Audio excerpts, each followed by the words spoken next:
Let's get ready to RPG! RPG! RPG! RPG! RPG! RPG! Hello, everyone. Welcome to the Knights of Last Call. My name is Derek Melinda, welcoming you back to another episode where we are going to be talking about Daggerheart. Well, specifically, this information actually probably could help for a wide variety of games. Yeah, I'm just getting a notification here that YouTube is not happy with my stream health. Hopefully, you guys don't have any problems. You have to let me know. Where was I? Oh, right. That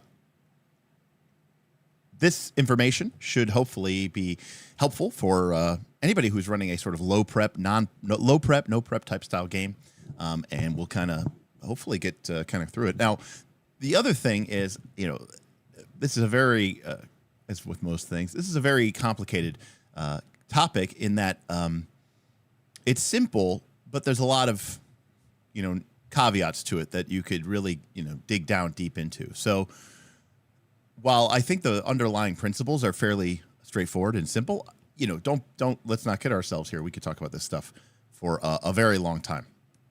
So with that in mind, while we are doing this, oh, okay, my Stream Deck crashed or something. I don't know why my Stream Deck crashed. Skip that version. Okay.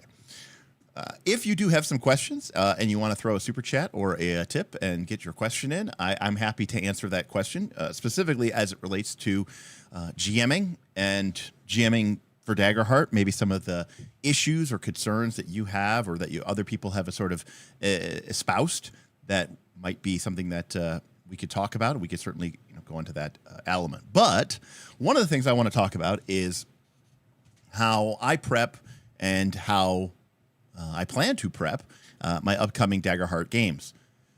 Obviously, no one has, aside from maybe the people who've been playing all throughout the beta, and of course the game designers, nobody really has a ton of experience running a series of ongoing Daggerheart games, least of all me.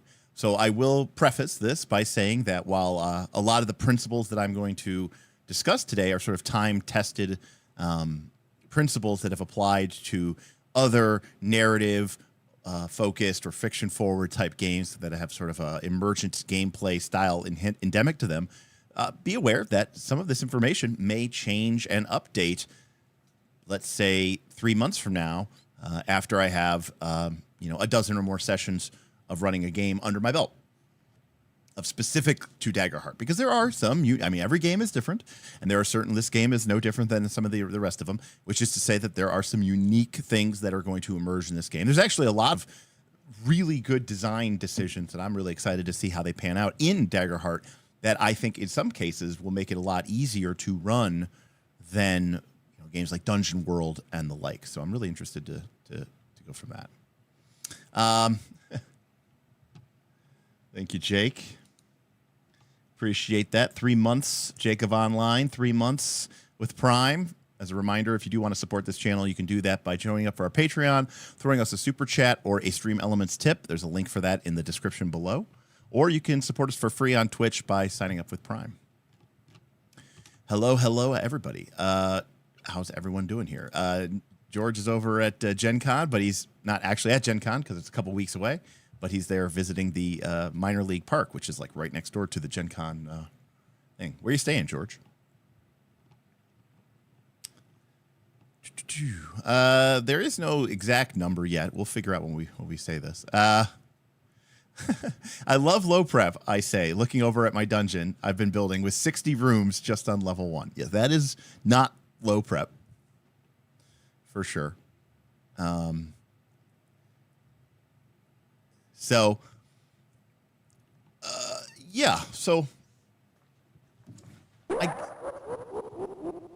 hey, what's up? Thank you, Guelfo. Still awake, finally watching the VOD live. Yeah, awesome. Well, I'm glad you were able to hang out with us for a little bit. Thank you for the super chat. I appreciate that. I'm glad you got to hang out with us as well. It's always fun to have people join us live. We do have a EU stream coming soon.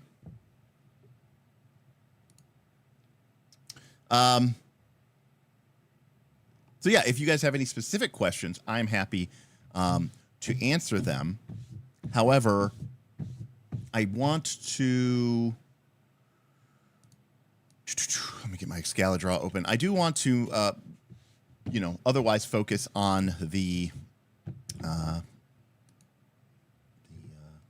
prep part of it. And again, some of this is just going to be us kind of shooting the shit and sort of talking through things and figuring stuff out as we go through. I had to clear my cache the other day, so all my stuff is logged out, so I got to log in. All right, this looks correct.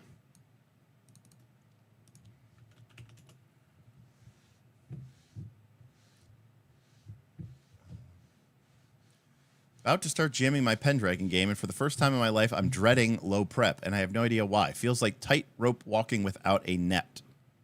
Interesting. I don't know why. Why would you feel that way?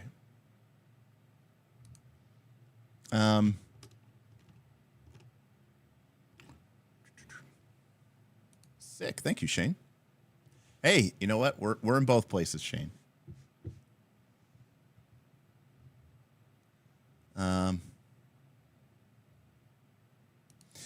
Elaine, no, I haven't actually really gone too deep into any of the solo games, period. Solo TTRPGs.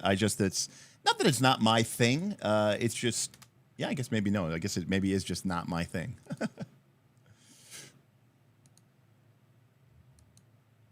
Okay.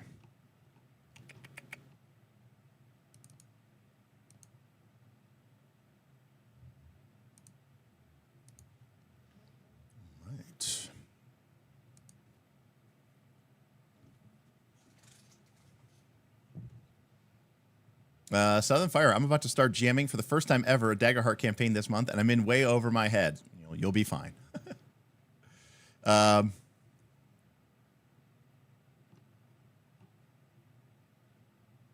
don't know, Andrew. So,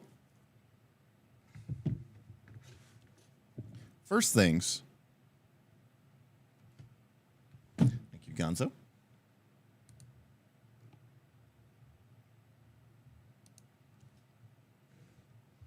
My battery is low.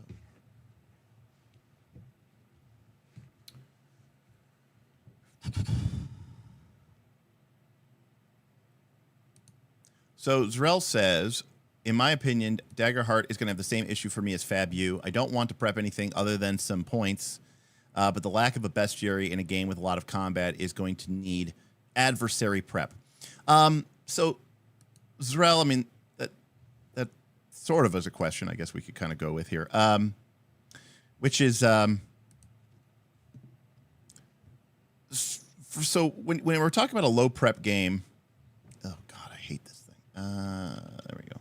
So when we're talking about a low prep game like Daggerheart, there's a couple of things that, and this is specifically about combat, okay?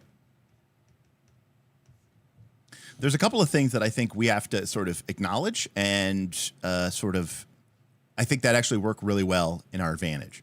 So again, there's a lot of ways to talk about prep. Combat prep is definitely one of them.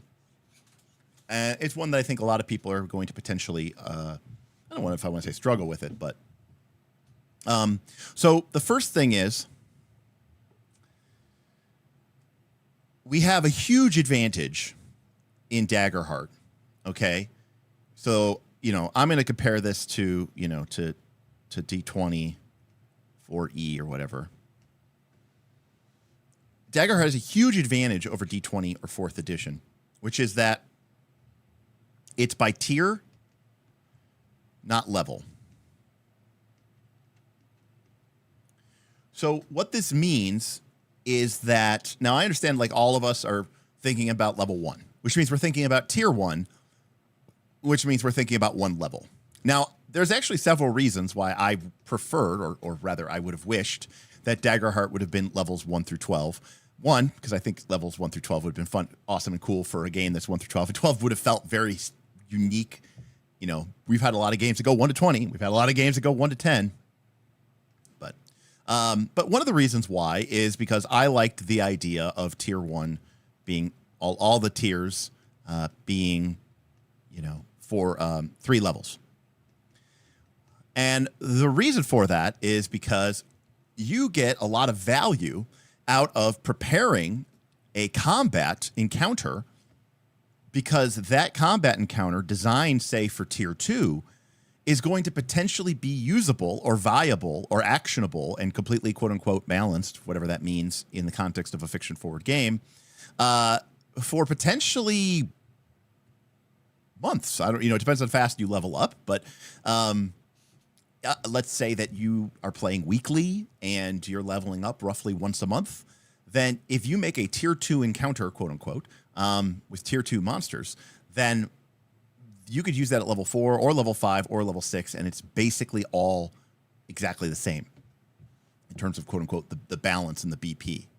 So one of the things that I think is sort of viable in this game, and I used to do this with 4th edition as well, is with 4th edition, I would sort of just create these sort of encounter templates. And I would talk about, like, okay, I'm going to have, this fight is going to have 2 artillery, and it's going to have 2 brutes, and it's going to have, 1 lurker. And the idea was that I could use this encounter template at levels 1, 5, 10, 20. And in a pinch, I could just use very simple or very basic, sort of explanations of what a monster is, so-called, monster math on a business card, and some of the sort of behind this math, back of the envelope type math, and throw these in it as I wanted to. But the additional thing I could do is I could actually pre-build an encounter. But the problem is, if I pre-built the encounter, it would only be for 1 level. So what we have an advantage here is, and this gets into the sort of the prep area of our game, but if we're moving, and I'm going to use, let me open up fucking PDF here. If I'm using, now again, we could totally just, okay, I thought I had the SRD open. I do not. SRD. Nope, I've got a lot of Battle Zoo Eldamon open.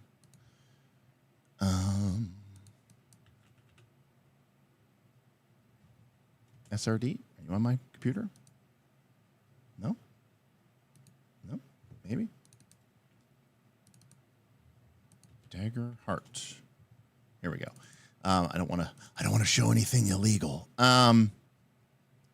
So let's say that we are, and this is sort of the problem that I have with the current structure of the game, which is to say, in the current version of the game, we have this great list of monsters that are level 1. Now, you could still use, tier 1. We could still use these in tier 2. But generally speaking, this is the type of thing that I would want to have for tier 2. Now, to be clear, you could just, bump people's math up a little bit, and you could use these into tier 2. But one of the cool things about this is, if we're going into tier 2, and we know that one of the ongoing plot elements of tier 2 is going to be that the group is dealing with the Jagged Knife outlaw clan, we can pre-build a couple of encounters. Now, all we're really doing is just putting together some, Jagged Knife statistics, maybe on a page, or, I don't know if we've got cards or something like that, or writing that stuff down. But what we know then is that we have potentially months of play where we could use these combat stats and use them, very, very easily, very, very, very quickly. And we know that the group is going to be encountering these things again and again. Now, I'll get more into like how I'm planning on structuring these games in a little bit, because the truth of the matter is, low prep, no prep games do require. Let me put it this way: they don't require a map, but they do require direction. So we'll come back to that in a second. But so I could build an encounter together. I don't exactly know. I mean, I have to look these up in the SRD. I don't know exactly what these things are. A knee breaker is a bruiser. Hexer is a support character. So yeah, I could just put these together and then we could build them off of this. But the other advantage that we have with Daggerheart is that 4th edition was a mechanics first game. And it was a game that was really focused on combat as a sport. And I would argue D&D and Pathfinder 2 are the same way. This game is not. And that says that what that tells me is that it's not as important that the monsters be mechanically framed well as it is that they just do cool things. And that's why I feel completely confident just using these benchmarks, okay, and totally eyeballing what a monster should do. And if it feels like it's too powerful, I'll spend a fear point. And I will just pull these numbers. I will pull the abilities of the monster out of my ass. Now I have some advantage. I'm sure a lot of you do as well, which is that we've been playing RPGs for years and years, maybe even decades. And so generally speaking, we know what, a troll does, right? And we could just fucking we could just pull this stuff out of our ass. It totally doesn't matter because this is not a mechanics first game, nor is it a game about setting up combat as sport and making sure everything is completely fair and balanced. All right. It is not a game about that. Now, that doesn't mean that you should be, quote unquote, cheating, but it's kind of tough to cheat in a game where, you can't kill the characters unless they want to die, basically. So, and the other thing is we know roughly. Now, one of the things that we do have to do, and maybe the homebrew rules will work for this really well, but is to sort of understand what levers. Oh, my whiteboard died, or it's dying. Hold on.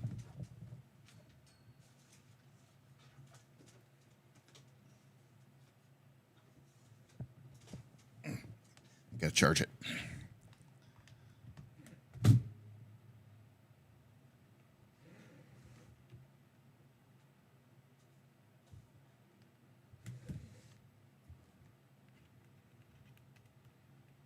Okay, there we go.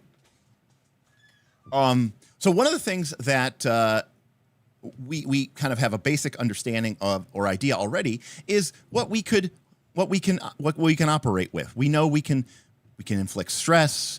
We know we can inflict hit points. We know that we can inflict potentially fear and hope. We know that we can do direct damage. We know that we could do physical. We know that we can do physical or magical attacks.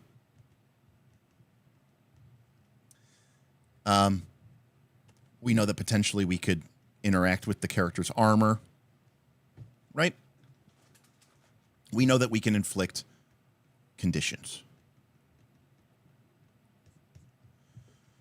So, in a pinch, you could just, use this column right here and just use these data elements and just kind of wing it. And you know what?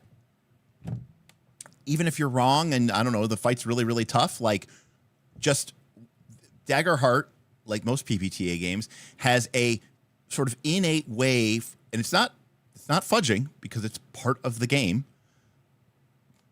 Now you have an agenda as a GM, but when you get to make a move, you get to decide how hard of a move you want to make. You get to decide if you want to spend fear to, say, activate a monster again.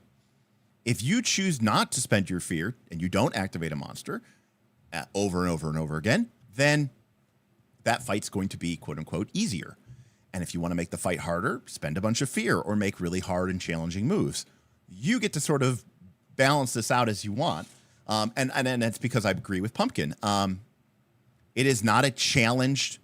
It is not a challenge-based tactical game. It is not. It is not a game about challenging the PCs in that way. It is a narrative game. the perspective of the game is to create interesting and fun stories.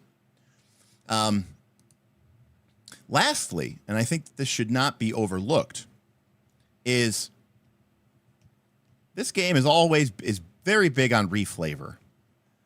And quite frankly, the monsters in the book are pretty low on flavor, which is a good thing because you could kind of use it for almost anything.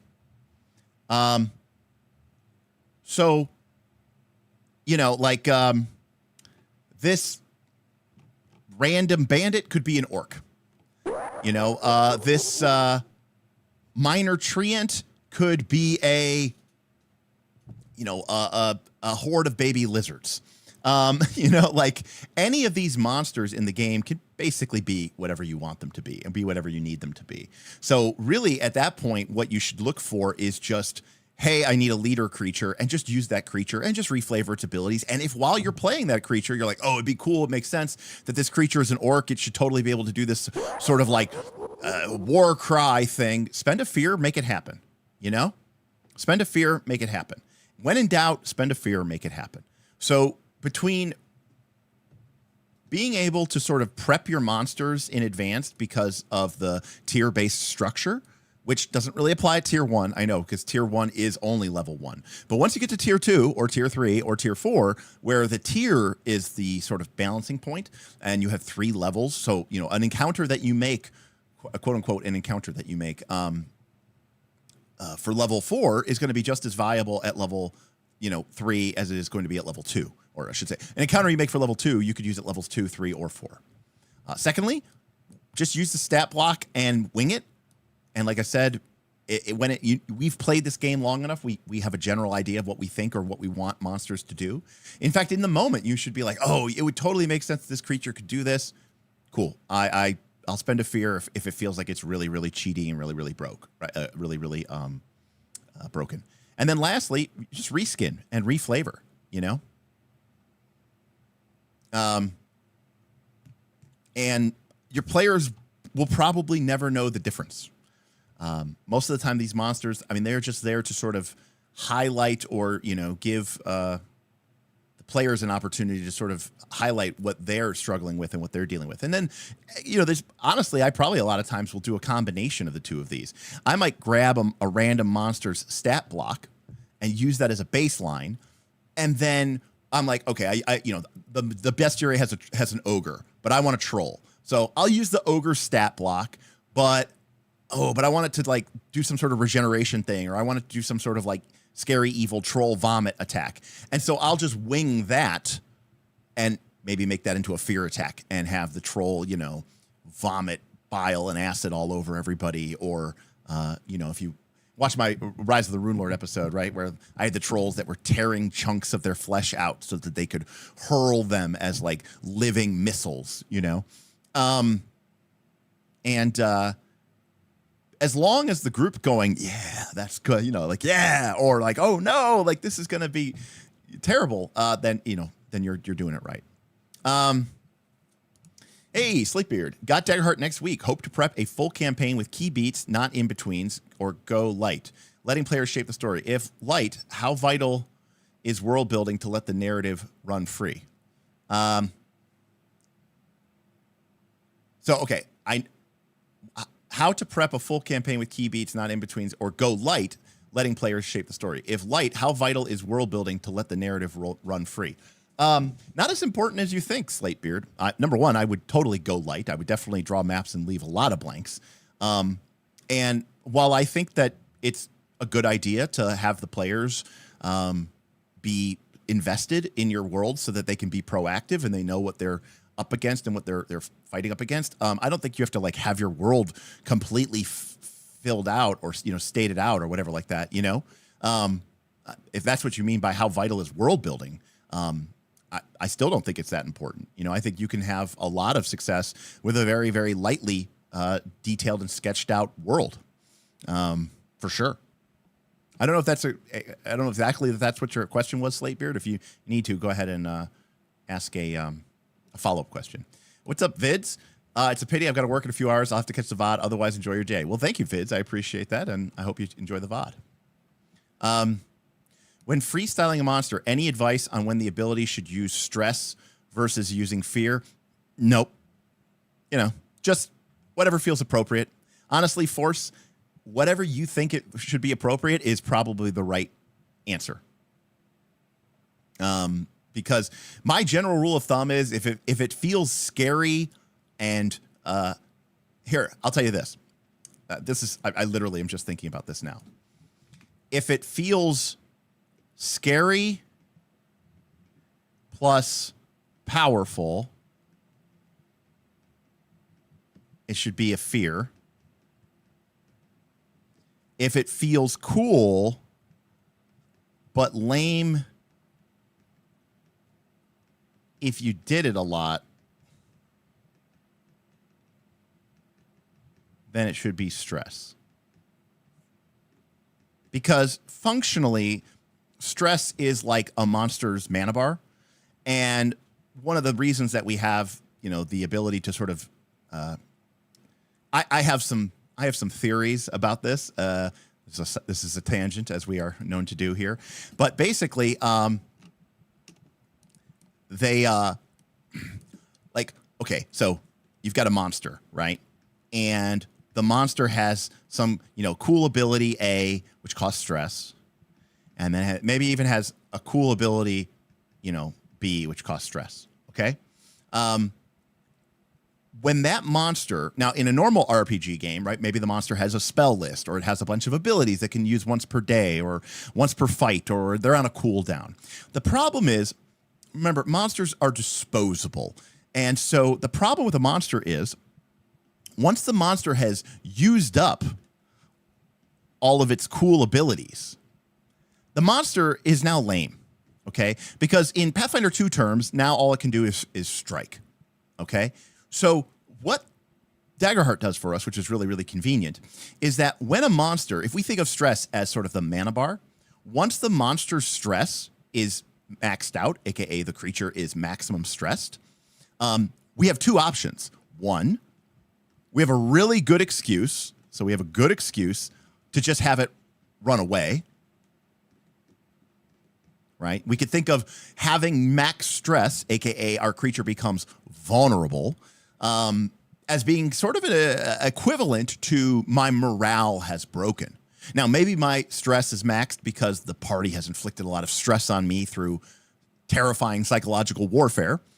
Or maybe my stress is maxed out because I've thrown my hardest hitting stuff at the party and they're still not down. Either way, my morale is broken. My character or my monster has become vulnerable and they might run away. This might be sort of the equivalent for their morale is broken and they run away. But that's really good for us because the monster's out of stress. They're lame now. They can't do anything. But alternatively, if they wouldn't run away, or they're not going to run away, or they're not having them run away, they're now vulnerable, which means that the players get advantage to hit them, which at least means that they will get burned down quickly and hopefully be hit a lot, you know? So either way, when we spend stress, it sort of uses up the monster. And then once the stress is used up out of a monster, it's either good excuse to get it out of the fight, or it's going to be super easy, barely an inconvenience for the players to sort of wipe it off the board, if you will, because it's vulnerable. And so I think that it's kind of a good thing. The other thing is, this is more of a meta mechanic. Is this like a double meta mechanic? Yeah, I think it is a double meta mechanic. Okay, which is, let's say that you have Monster A and Monster B and Monster C and Monster D. Okay, so again, this is a meta mechanic, but I don't think it's a bad thing. Okay, and let's just say, just for convenience sake, they each have 3 boxes of stress. Okay. Just for convenience sake. This is our stress boxes, okay? Now, let's presume maybe these monsters are different, you know, maybe these monsters are artillery, you know, and these monsters are you know, bruisers or something.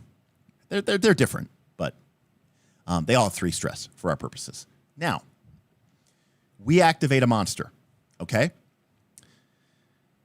So again, this is a meta mechanic. So our monster has an attack, and it might be a good attack, and it should be a cool attack. I mean, that's fine. Monsters should still be interesting, but presumably the cool stuff, the good stuff, which is, it's why we're here, is to do the cool stuff, is to do the good stuff, is going to cost stress or it's going to cost hit points.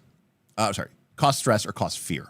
Now, fear obviously has long-term implications. Number one, there's sort of an idea, or at least a recommendation, that there's only so much fear you should spend in a fight. Those fear effects are usually very big, important, powerful abilities, and that might not feel right if you're spamming those over and over and over again in what amounts to kind of a random encounter in the hallway versus, a big fight versus a lieutenant or a big fight versus the boss. So if we spend fear, or if we're going to use our fear abilities, there's kind of a limit there. Now, we could spend as much as we want, but there's still this idea of we shouldn't be spending all this fear. The second thing is fear has consequences for the entire session as a whole, which is, now, can we guarantee that every session is going to happen like this? No, because there's random dice involved, which is, a big thing. But ideally, hopefully, let's say that our session runs 1, 2, 3, 4 hours long. Okay, so this is the time of our session, tea time for our session. We would hope that our fear would go something like this, right? Where as the session's going on, the tension is building up. We spend some fear, or fear gets spent, or the players roll with a bunch of hope. The fear goes down, but not to 0. And then it builds up, and then it comes down, and then it goes up, and then it comes down. But it's trending towards max, right? It's trending towards 12. And then we get to that final big encounter of the session, or of the episode, if you want to call it that. And the players and us are expecting us to drop it all. Okay? And that way we get this natural sort of evolution of the tension. So fear has its own pacing issue. But stress for the monster is built into the monster. It's either use it or lose it, right? If a monster dies with stress unspent, it's kind of like you left some money on the table, right? Now, what this means is that when we get a spotlight, so let's say the player rolled with a fear, or they triggered a golden opportunity, or they failed a roll, and let's say that we're in the mindset, or we're in the interest of spotlighting an adversary, and we're going to make a move. So we spotlight Monster A, and, we use one of his stress to activate him, and he goes and does some big attack. And then another player does something to him which inflicts a stress point of damage.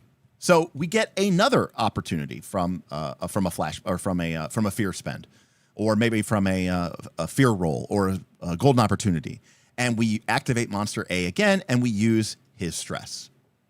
Now, Monster A might still have a good chunk of hit points,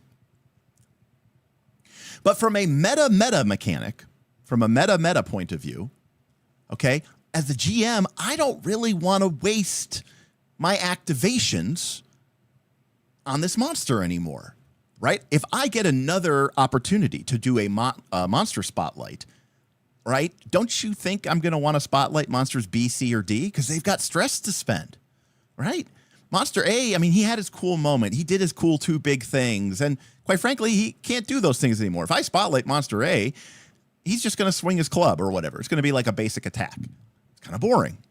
Similarly, if your players are aware that Monster A is stressed out, and they probably would be, either because you're being very public with how much stress the monsters have, and I think I would be, but also you've now told them that he is stressed out, he is vulnerable. They would definitely know that.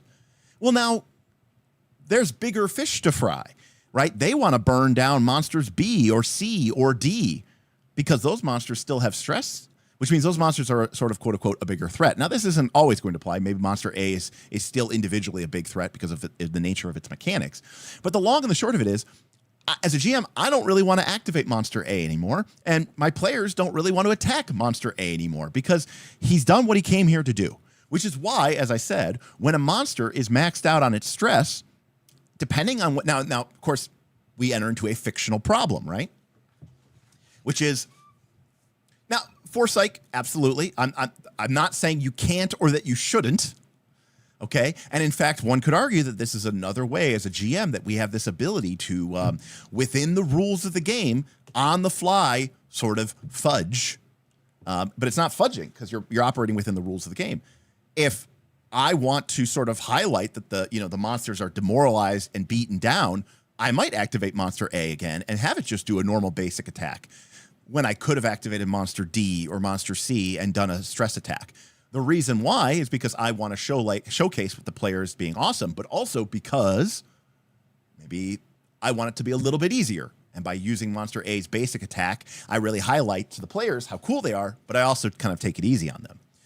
But what I was going to say is, a lot of people get into this simulationist issue where they say, why would monster A, so what? So now you're going to ignore monster A and you're just going to focus on monsters B, C, and D? Well, number one, remember, and we could do a whole stream on this, just about combat, which is if the players are ignoring a monster, that sounds like a golden opportunity to me. So you don't need to waste a fear spend or a failure to activate it. But the other reason is a lot of people still don't like the idea that I'm not going to mess with monster A anymore because I don't really want to waste my turns on it.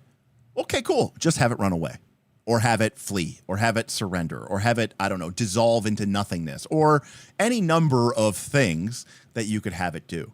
And this is sort of a convenient way to sort of remove monsters from the equation. Because remember, at a certain point, it doesn't matter how many monsters you have. What matters is how many moves you are going to make as a GM, right? Anyways, so that was a very long tangent there on monster. I don't even know there. How should you spend stress or fear? So the long and the short of it is, if it's a big, scary, and powerful attack, you should use fear. But if it's something that's cool, but if you were spamming it over and over and over again, it would be lame. It should probably be stress.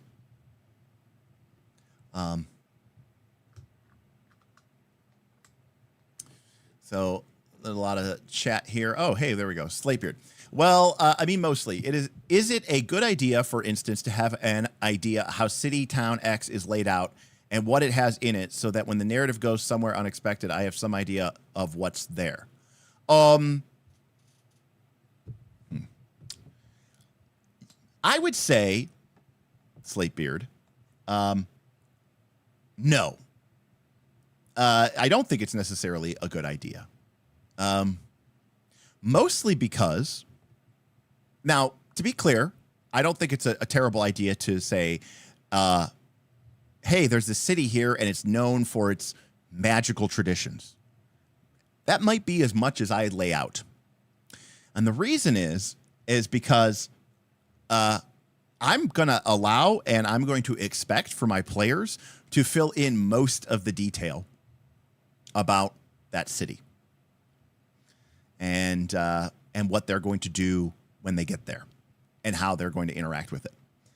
If I'm feeling particularly saucy, I might make a super generic environmental template, which is to say that, I might make, magic city as an environment, right? It's a social environment or something like that, right? And I might give it a couple of bullet points, but that could apply to sort of any generic magical city that I have in my game world. And so maybe I bust this out or use this. But for the specific details of this, I might do like a mini collab build with my PCs, or my players, I should say, when they head to the city. What are they? What magic are they known for? Who are the different factions here? What is the great threat that the city is facing? Those might be questions I ask the players when they go there, because number one, they know what's up because they answered it. Number two, it's easier for me because I didn't have to prep it. And lastly, number three, the players are going to answer or they're gonna answer the questions, hopefully, with answers that they're interested in, or with ideas or themes that they are interested in. And it goes without saying, but this is sort of a hallmark of a low prep game, which is, it is very fucking difficult to come up with all of this stuff on the fly. So don't do it on the fly. Don't make it up. Talk it out. Use your players as a resource and figure it out together and what's going on with it, and ask them how something works. And then if they don't have a great answer, have a round table and have a conversation. Now, again, there are going to be people who say, I don't like that. That doesn't seem right. Totally correct. But that's because those people prefer a more simulationist, game where it feels like they are, quote unquote, exploring a real world, even though it's not real. But this idea that it was sort of written in stone beforehand. Okay. And even gamist gamers, I think, tend to prefer that because they want to know that the challenge is sort of predefined before they go and encounter it. In my experience, gamist gamers tend to, want more concrete rather than sort of fluidic things. But yeah, I mean, a few keywords I think could be fine for writing that down for that city slate. And also, yeah, you could totally use oracles or random tables. I think that those could be really, really, really, really helpful. And that might be all I, know about that. So Walter said sperm, social, political, economic, religious, military. My history teacher in high school would say rise PM. So like rise in the afternoon. So that's religion, industrial, social, economic, political, military. That's the acronym that I knew, Walter. not sperm. I knew rise PM, but it's close, right? It just it adds that I.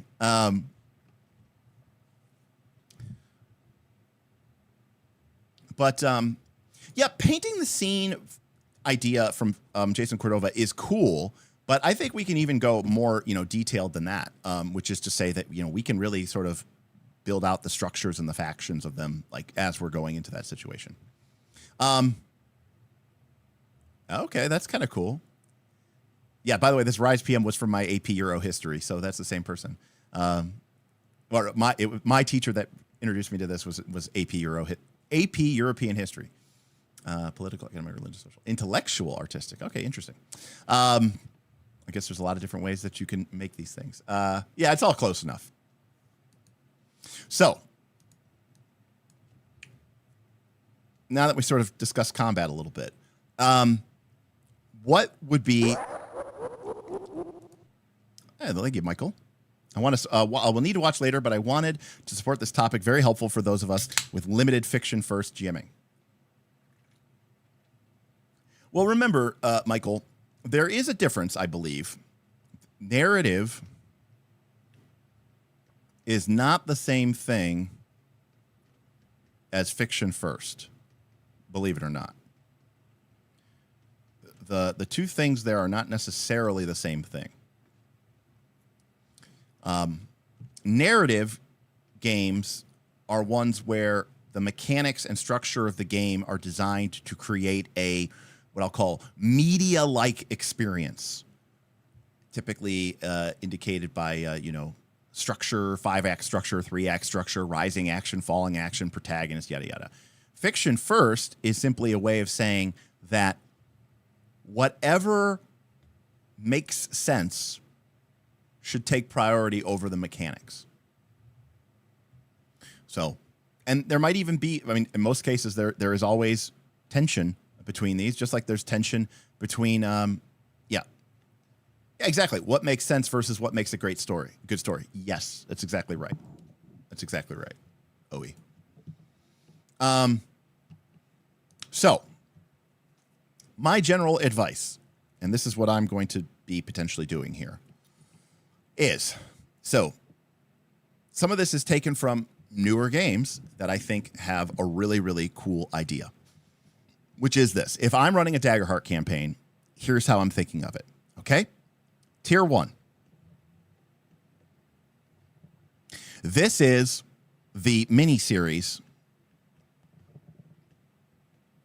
to see if the show gets picked up. All right, if you watch Battlestar Galactica, right? Battlestar Galactica, before it was a TV series, it was a mini series. Okay? Yeah, a pilot.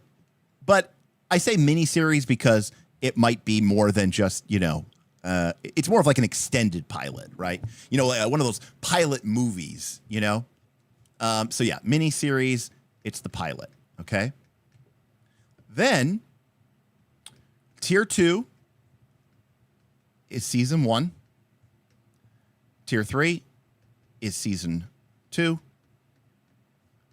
And tier 4 is season 3. And for the most part, that's it. Finito. All right, the game only goes to level 10. So that's sort of the way. I mean, 6 seasons in a movie. Please don't cancel Firefly again.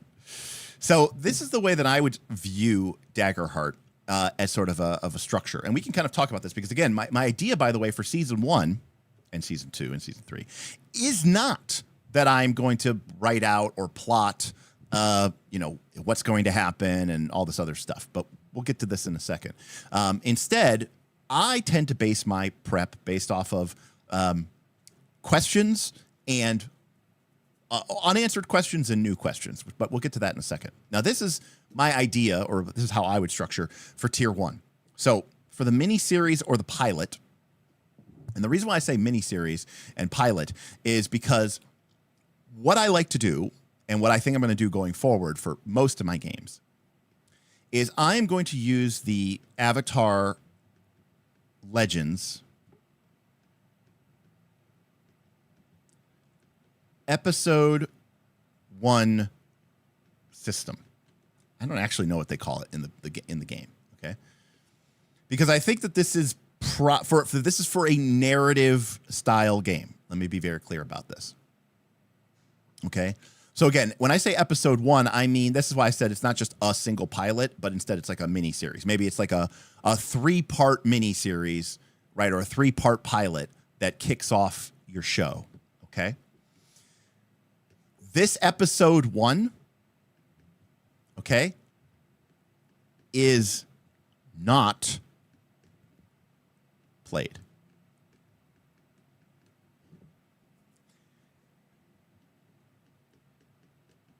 It's created during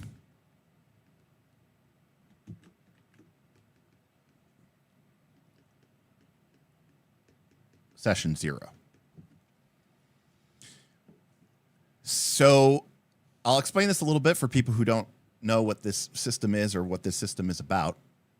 But the general gist of this is that very first episode or 2, which we see in a TV show, where the characters meet under some sort of circumstance or situation, I'm not going to... thank you. It's called the inciting incident. Thank you.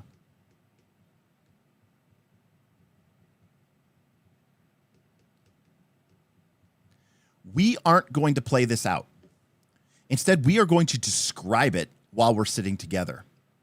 And this means that we don't all have to start in a tavern and it's like, and now you all work together.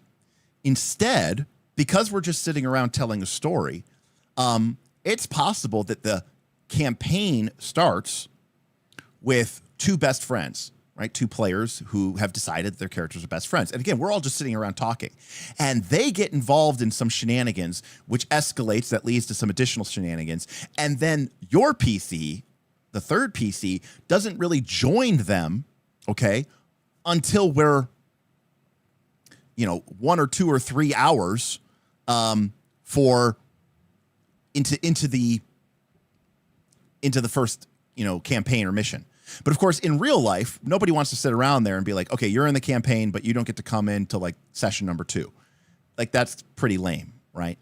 So instead, we usually have to come up with some bullshit reasons for why everybody is involved all at the same time. So basically, this is a way of sort of making the first episode or 2 of your series actually something that you all just sit down and kind of write together and figure out how did we all meet, and what was going on, and how did we come together, and what we bind together. Because one thing that I think is very helpful and works really well for games like Daggerheart is this idea of what is the theme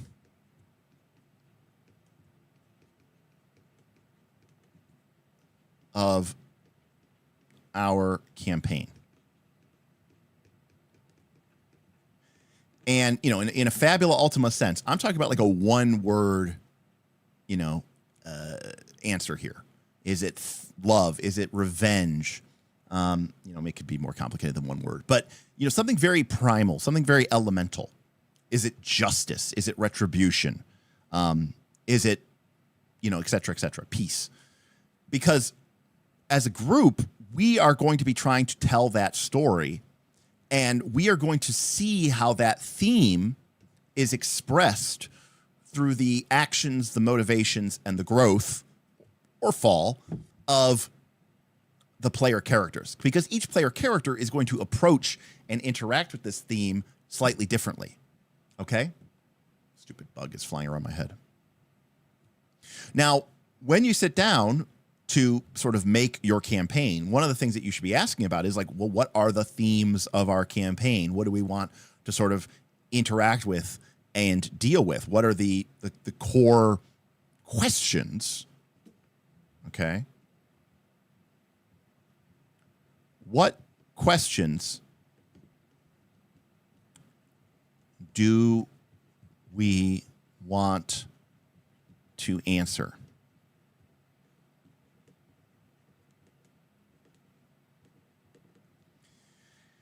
This is sort of the key element for me to run a low prep, no prep game, which is the players have questions.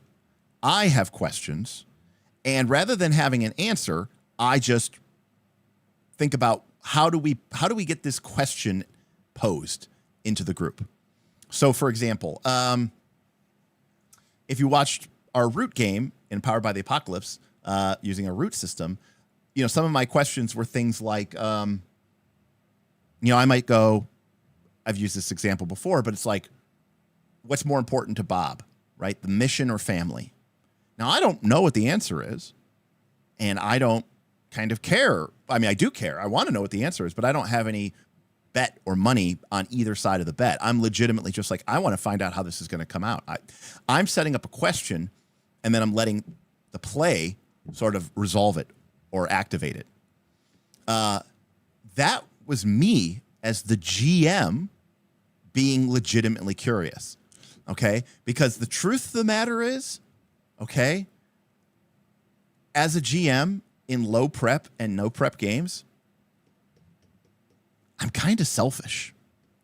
Now, this doesn't mean what you think it means, but I believe that obviously the characters are going to express, or the players, I should say, are going to express things that they themselves are interested in answering. But I'm selfish because I'm a player. I'm here to be entertained as well. I want to put my mark on the campaign. Now, I don't want to do that by putting my thumb on the scale and saying, this is what is going to happen, because honestly, I find that to be rather boring. The reason why I say I'm selfish is because for me, I'm a fan of my own campaign. And I think that, take care, Voy, I think the biggest way to be a good low prep game master is to legitimately be interested in your campaign and be interested in the characters that the players are playing, and be like, what's the Marvel comic series? What if? Like, what if blah and blah? I'm legitimately curious what would happen if that situation. Now, I don't care what's going to, I don't care what's the outcome is. I just want to see what the outcome is, And so now sometimes I do this by putting them in a shitty position, for sure. But one of the way I prep for a game is I sit there and I look at, I kind of, hold a sec here. So I might go and I might review. Typically, I review my notes. Now, for me, this usually means note cards with clocks on them. That's almost always what the bulk of my notes are. So, note cards with clocks. So, what changed?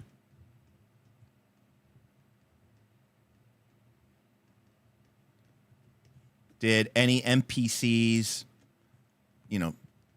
die, exile, betray, some major big thing? Did any factions get influenced? And all of that sort of is tied to these clocks, or these countdowns, as they're called in Daggerheart.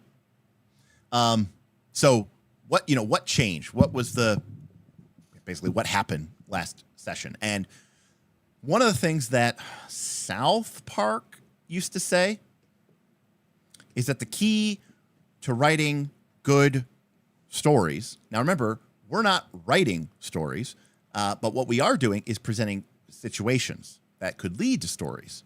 But they used to say that if you have a story element,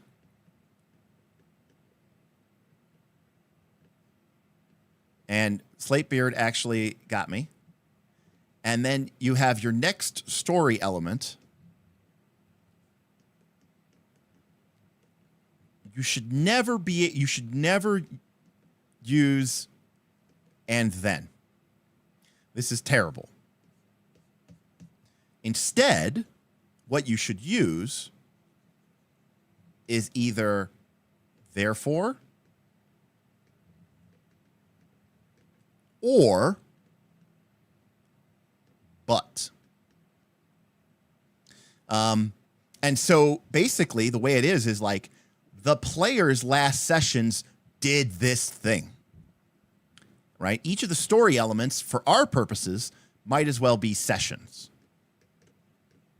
which we could think of as like an episode.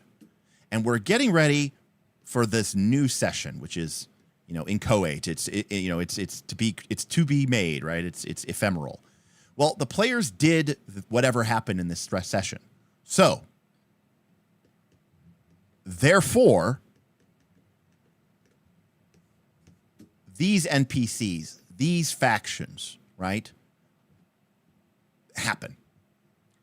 This way, the results of what the players do naturally leads into the next set of activations. Now, here's where I spice things up good. Now, most of my experience with this, admittedly, is in games like Blades in the Dark and Scum and Villainy and stuff like that. Okay, this is sort of like the players did something. The players embarrassed, right? The players went to a masquerade ball and they embarrassed the Duke. Okay, therefore, in this session, I don't know, the Duke tries to kill them. I don't know, like the Duke sends assassins on that after them, or the Duke tries to turn the order of mages against them. And so this is going to then prompt me to ask some questions and potentially create some clocks. Like, will the Duke succeed at turning the order of mages against the players? The order of mages threatens to excommunicate one of the player mages. Who does the player mage have loyalty to? The party or the mages? Now, I don't need the mages to excommunicate them. In fact, if the players get involved and they change that and they do something different, great. But what I'm interested in are questions about the players. Like, if I were to threaten the mages' membership in the guild, the PC, if I was to threaten the PC wizards' membership in the guild, how would they respond to that? Would they be like, fuck them, I don't care anyways, they're a corrupt, individual or a corrupt organization? Or are they going to go, you know what? I'm going to make my own mages guild, in this thing. And suddenly 2-3 sessions later, you've got this like inter-guild war, mage guild war thing that you're playing Guild Wars because of some crazy action. But anyways, the point is the players take actions. This leads my NPCs and my factions, okay, to sort of take actions. However, what I like to do now, by the way, sometimes I should actually, I shouldn't even write session here. I should write, therefore, what's the word I would want to use here? Therefore, event occurs, right? But, and sometimes, by the way, this will also trigger, this could trigger multiple events.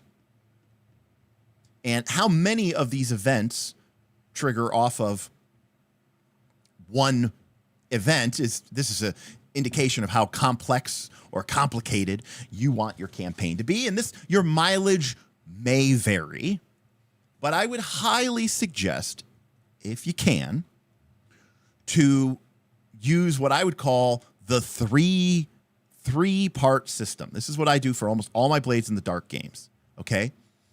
Which is the players do something. Therefore, you can trace 2 events that occur directly because of the player's actions, okay?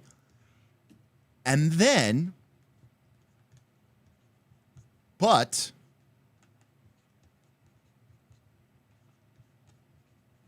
event occurs. This is the model that I use for almost all of my low prep, no prep gaming, okay? Which is, and sometimes even if I'm being really lazy, you might be like, whoa, I need to think through. There could be dozens of factions that are influenced by this. I don't worry about it. I just pick 3 things and I just go with that because the players aren't going to be able to handle 2 things, let alone 3. Or I'm sorry, the players probably won't be able to handle 3 things, let alone 5 things or 6 things or 7 things. So, for example, the players took action. Now, they either took action in their last session or they took action in our pretend session 1, our pretend episode 1, which we actually did during session 0. As a result of the players' actions, 2 things occur. All right. So what were we saying before? Okay. Yeah. The players did something to the Duke. Okay. Therefore, okay, the Duke tries to turn the Order of Mages against the party members. But additionally, a rival of the Duke is now going to sort of, want to approach the parties and potentially make allies of them, right? So this is all tied directly to what they did last time. But rumors reach the city that an orc army is invading.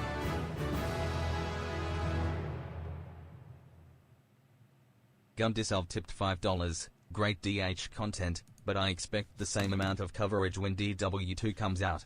Keep fighting the good fight. Oh, we'll be talking. Listen, I'm too big of a fan of Dungeon World to not cover Dungeon World 2 as well. And I do think it will be a separate game just because of the nature of it and the fact that it is a pure PBTA game.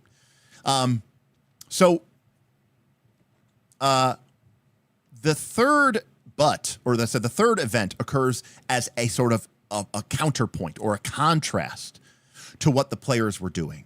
It gives a sense that the world is bigger than what they know and than what they see. It's getting late in Italy, and I need to go to sleep. I'll finish the VOD tomorrow. Great advice so far, Derek. Well, thank you, Gualflo. I really appreciate that. I hope you enjoy the VOD. I really appreciate you stopping by and hanging out. I know it's late over there. Again, we're going to hopefully get a Euro EU stream here before I go to Gen Con, so I look forward to seeing you on that one for sure. Bonata? I'm trying to remember how you say good night in Italian. Buongiorno is good day. Bonata? Bonate? Bonato? My apologies, my Italian, not what it should be. So this is a cool option to not only, there we go. Arrivederci. I can't even say that. Arrivederci. I can hear it in my brain. I just can't actually say it. Note. Is that how you pronounce that? Note? Gorlami. That's I know Italian. Anyways, I'll just say good night. So this shows the PCs that their actions have consequences.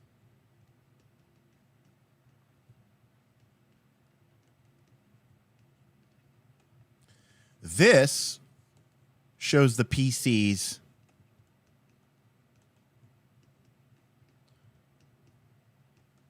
the world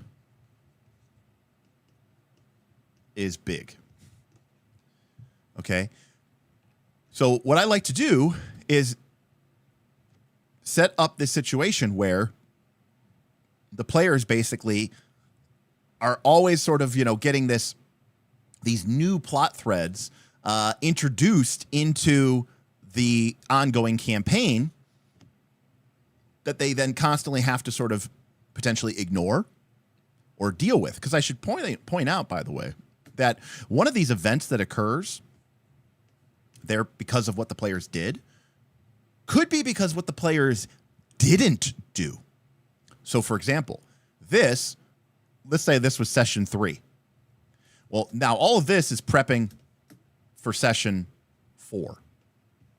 And we roll all this out. And the players get really interested in this mage business and the political drama with the Duke. And they ignore the orcish army, that is, coming south.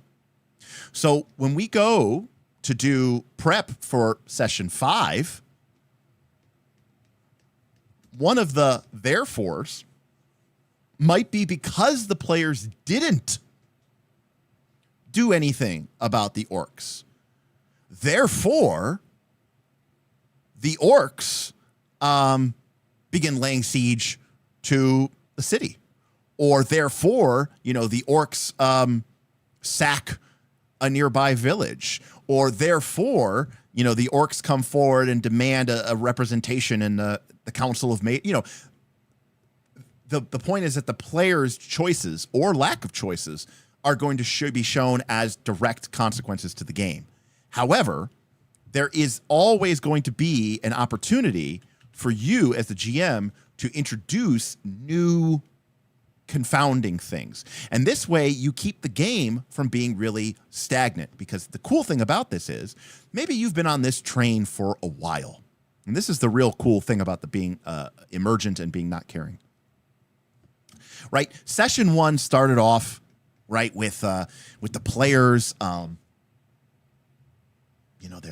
of the players is an illegitimate son of one of the the marquis, and they get introduced to the Duke, and there's this big thing, and that leads to session 2, which is more stuff with the Duke, and then we go to session 3, and we have more stuff with the Duke, and now I'm setting up for session 4, and the players went to the masquerade ball. They publicly humiliated the Duke, and the Duke is going to do some stuff. He's going to take revenge, and the players are going to be approached politically by somebody who basically says, "Hey, I don't like the Duke, and you have enough of a birthright that maybe we could get you, to the Council of Nobles, and we can start to run." But maybe the players as a whole go, "Dude, we're tired of this. We're not interested in this storyline anymore.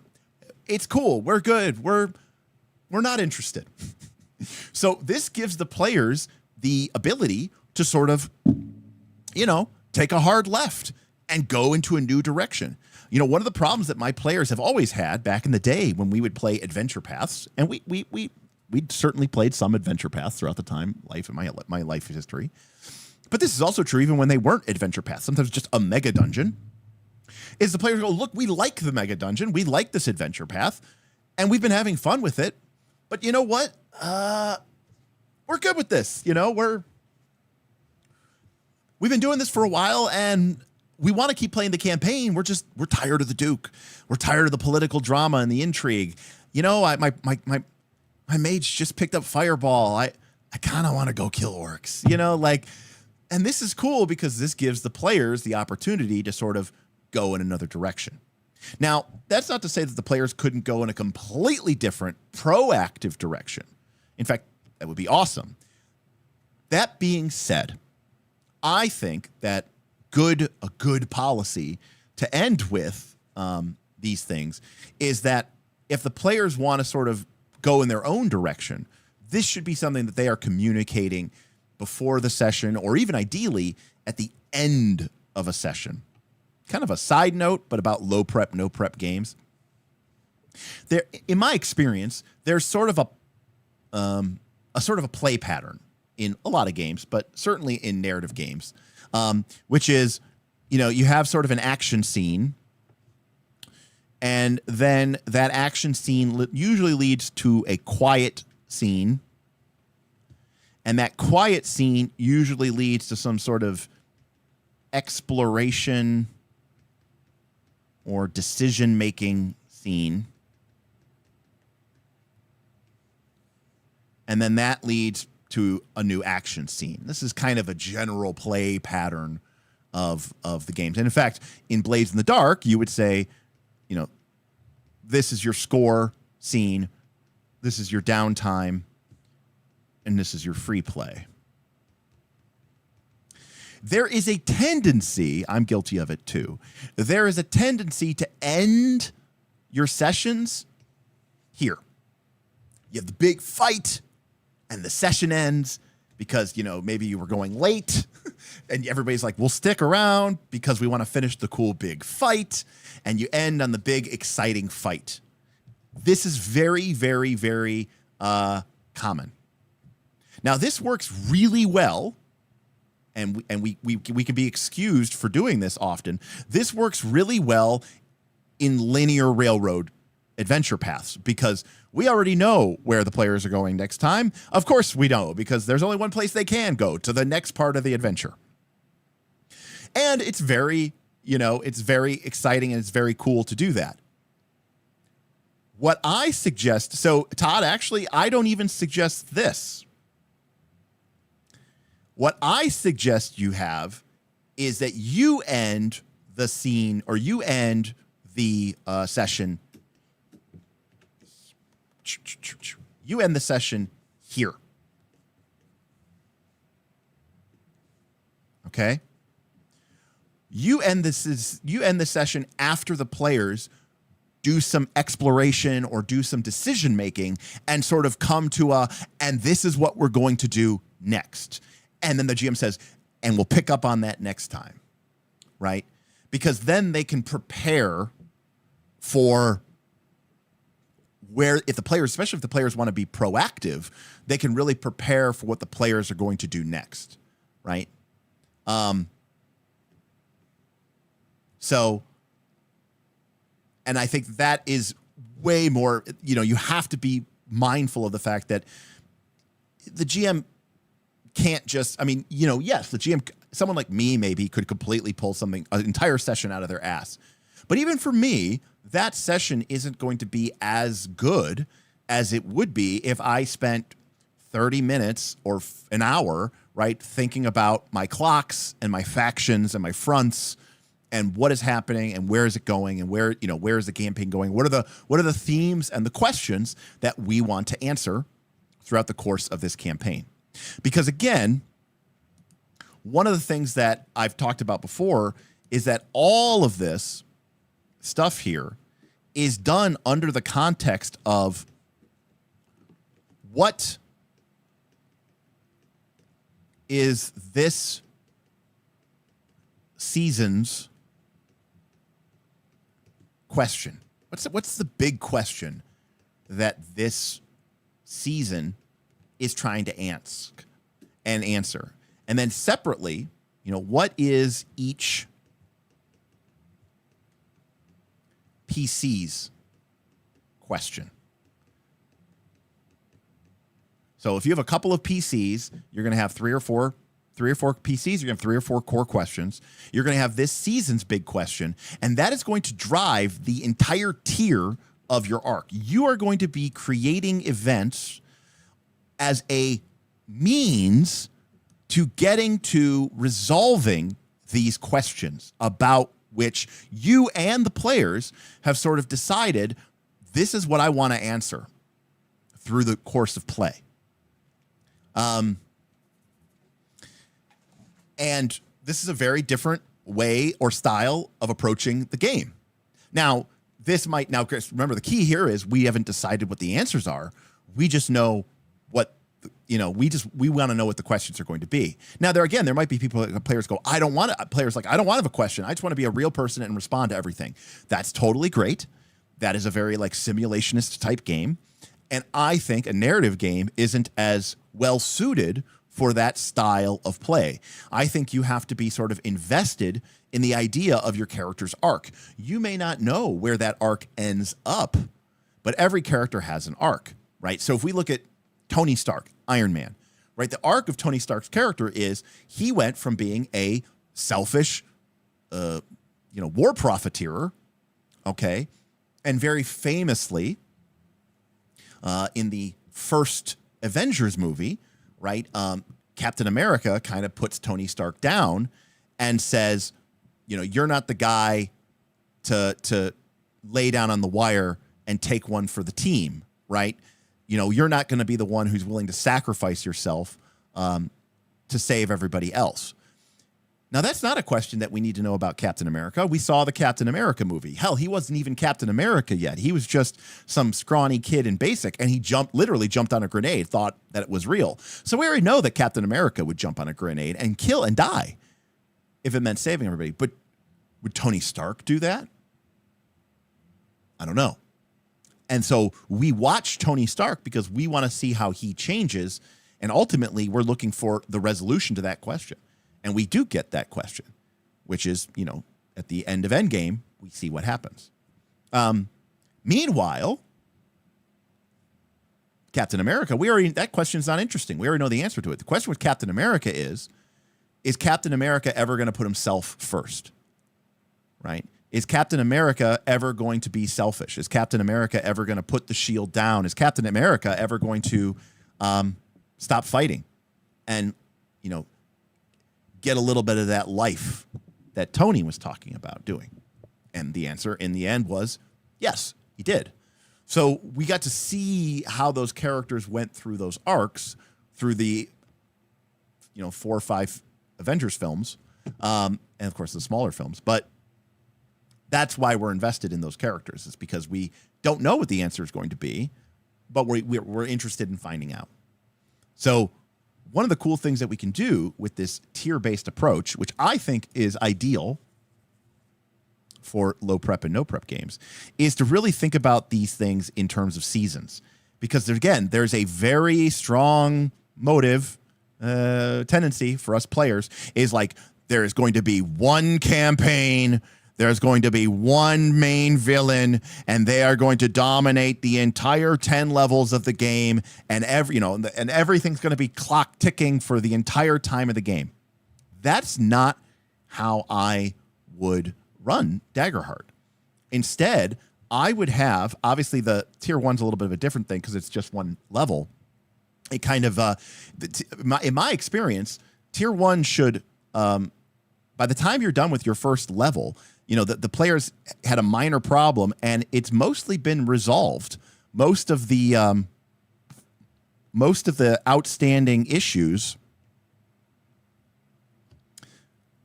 right, have been, it's okay, well, we had all these issues and it was check, check, check, check, check, check, check. It's oh yeah, we resolved most of the issues. And then the time between tier 1 and tier 2 is sort of a small period of time, and then tier 2 starts. And now we have the big questions of this season. And we're going to get clocks, and we're going to get fronts, and we're going to get NPCs, and we're going to get bosses, and we're going to get villains. And by the time we reach the end of tier 2, we are going to have answers to a lot of those questions. And this means that when the players finish tier 2, maybe the entire story isn't, done for our characters, but we could end the campaign here and feel really good about it. And I think that that's a very useful thing to have in TTRPGs, because if you put all your money on the players making it all the way to level 10 and finally getting to answer the question of, did they defeat the big bad evil boss who's been the BBEG since session 1? And you're like, okay, and then when we get to around session 50, okay, we are going to figure out once and for all whether you were successful. That's why people get really disappointed when your campaign ends at session 20, because you never got to answer any of those big, important questions. Now, I think it's fine for a campaign to have character questions, character arcs that might take up the entire campaign, and maybe even certain large-scale arcs that last the entire campaign. That's okay. You can have those. But what I'm suggesting is that in between, you have smaller arcs for your character, for the campaign, that let the players get a sense of completion and real victory outside of just this one main mega ultimate countdown faction front that takes up the entire campaign, and really just focus on these sort of smaller moments and seeing how over the course of a tier can we try to I think Beowulf, I think 5 to 10 sessions honestly sounds great to me. I've kind of said before that if a level in Daggerheart, took about a month, and that means that we maybe played 3 to 4 times in a month, then that means that over the course of approximately 3 months, we'll get somewhere in the neighborhood of probably 8 to 12 sessions. And that's, for me, probably good enough for the characters to have gained 3 levels and completed a major arc. And I think that's really, really satisfying. And I think most people... Now, here's the cool thing about it.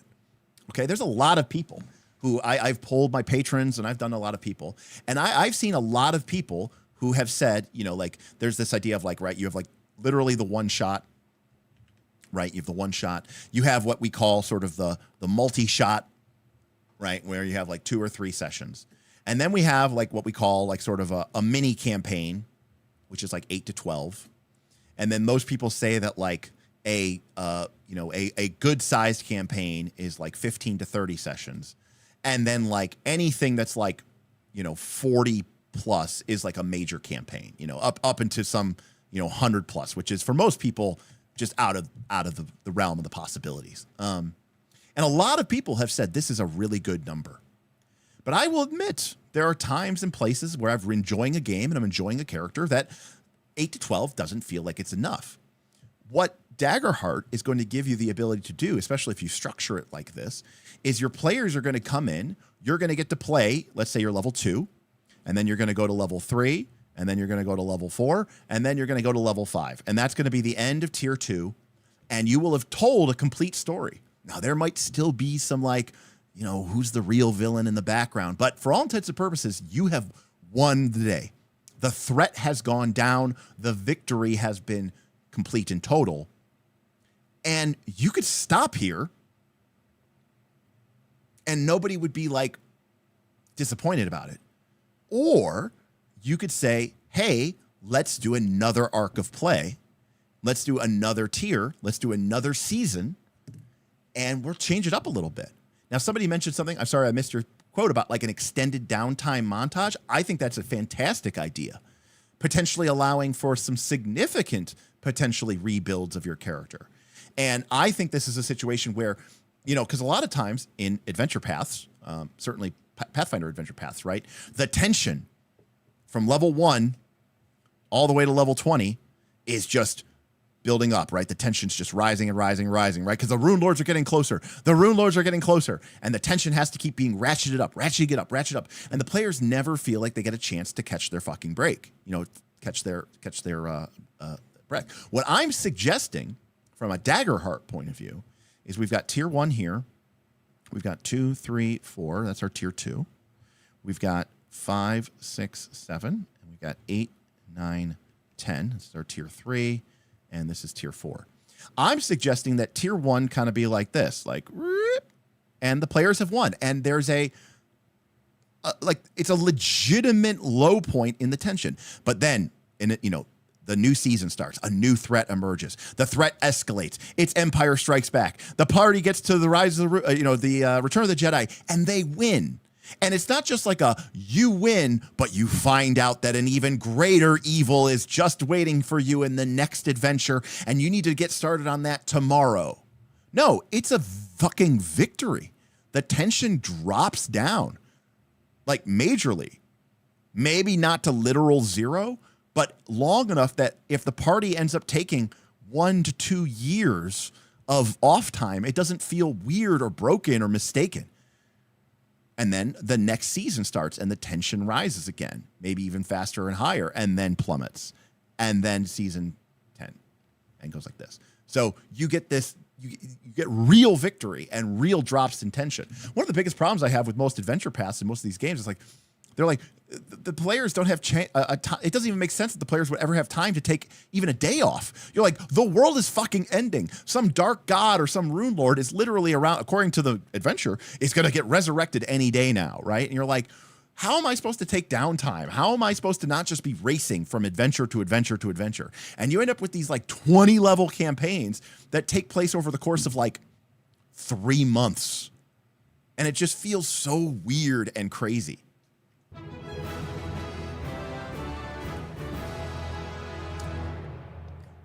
Thank you, Duncan.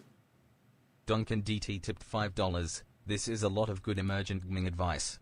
Do you know of any systems that have sheets that break down this process or that you use in this process regularly? Duncan, that's a great question. No, but Avatar Legends might have some some sheets available for us. I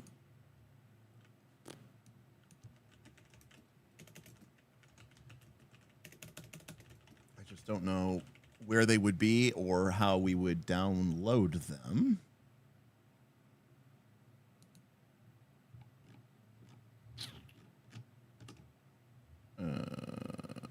Downloads. Hey, there we go. This looks right.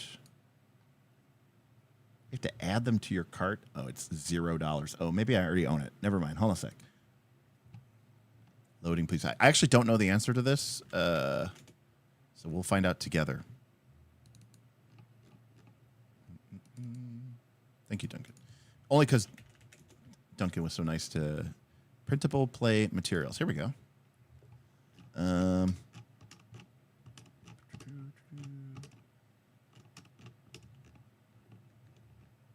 So this is the sheet from Avatar Legends. Obviously, it needs some work, but this is for that before you start playing. How do we create what our, how did our group meet? So this is you guys sit down and create and do this sheet in session 0. You choose what your group's focus is. And then we sit down as a group and write out, in this case, they actually give you some check boxes just to make it easier. And, you can even see it ends in Act 3 where your group got together and you defeated, right, this really powerful, this black mage. But then you discover that, he's part of an ancient order. He's just the tip of an iceberg, right? And your group is like, we need to stick together. We need to find out what's going on about this. And, maybe you as a group have decided, we really want our campaign to focus on what is the cost of magic? And what are some of the downsides? What are the pros and cons of Magic? So that's like the core sort of emphasis of our campaign. This is what you do to do that sort of pre-session 0 type thing. Other than that, I don't really use too much, Duncan. I still use this idea of fronts and clocks from Blades in the Dark and from Powered by the Apocalypse games. So I kind of use old tech, I guess, is what I would describe it as. There are some places and some examples that have some newer versions of tech.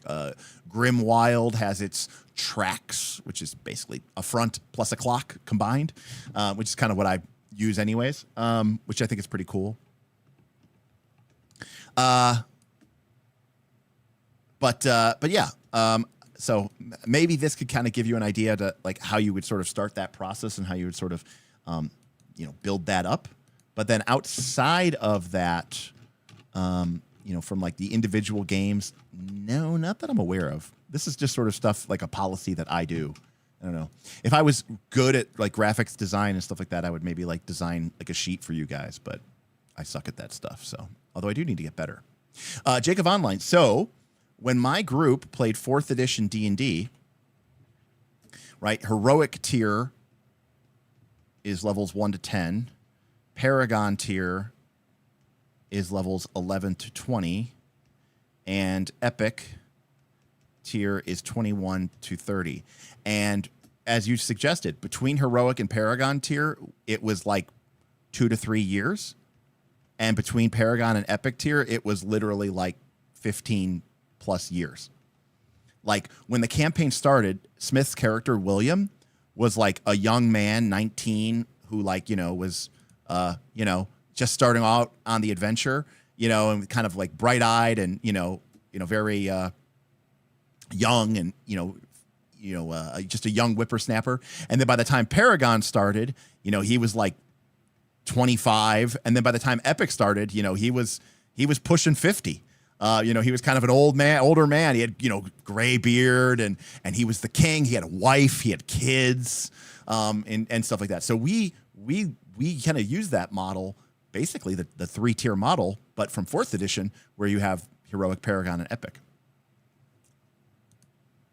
Which is why I would love for Daggerheart to have 12 levels, because then you could get 4 tiers, which feels very correct. 4 seasons feels perfect. Edward tipped $10. Just got home from Superman. I'm really happy this was the topic. Thanks as always. Thank you, Edward. I'm going to see Superman tomorrow, but don't tell me anything. But I'm going to be disappointed. But I hope I'm not disappointed, but I'm totally prepared to be disappointed. Just because from what I've seen for the trailers, it's not my cup of tea. But I'm a weirdo, and my favorite Superman is Superman Returns. The one that nobody likes because they say it's boring, but I think it's the best Superman of all time. They're like, but he doesn't fight anybody. Exactly. That's what makes it the best Superman. So. Yep. Superman Returns is hands down the best. Now, don't get me wrong. I like Henry Cavill. I think he's a cool guy. But Lugs, his Superman was terrible. So I would definitely take the new Superman to the Cavill Superman. Well, that's fine. We're right here, another Ryan. I can respond to you right as you say it. So yeah. Anyways, I like the 12. I like the 12 model because then we get 4 full tiers of 3 levels each. So each season gets the same number of episodes or whatever like that. And then we can kind of think, we can kind of think of it as session 0 as sort of being the like when before our characters were heroes, what did they do? Smallville was good. Michael Rosenbaum was great. And, they took him off the show by the end of it, and the show really suffered as a result of him leaving the show, I think. But I can't say I've seen every single episode of Smallville because that show was on for a long time, and it did definitely jump the shark. But yeah. Where were we? Oh, right. Okay. So we kind of got all over the place. So go back to my, I know she's a crazy person now, but I was a Chloe fan. I was no, it wasn't Allison Hannigan. That's Willow. It was Allison Mack. But she kind of got culty.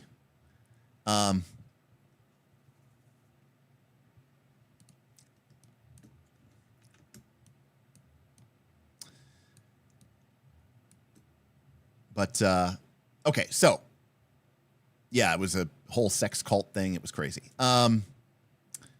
Branding people and stuff. It was crazy. So what do I do after a session? So I review my notes.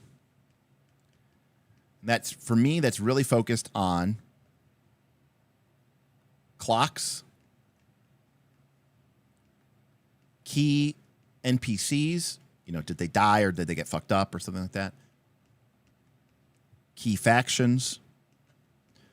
These can be groups, organizations, nations, you know, you name it, change it. And then key events.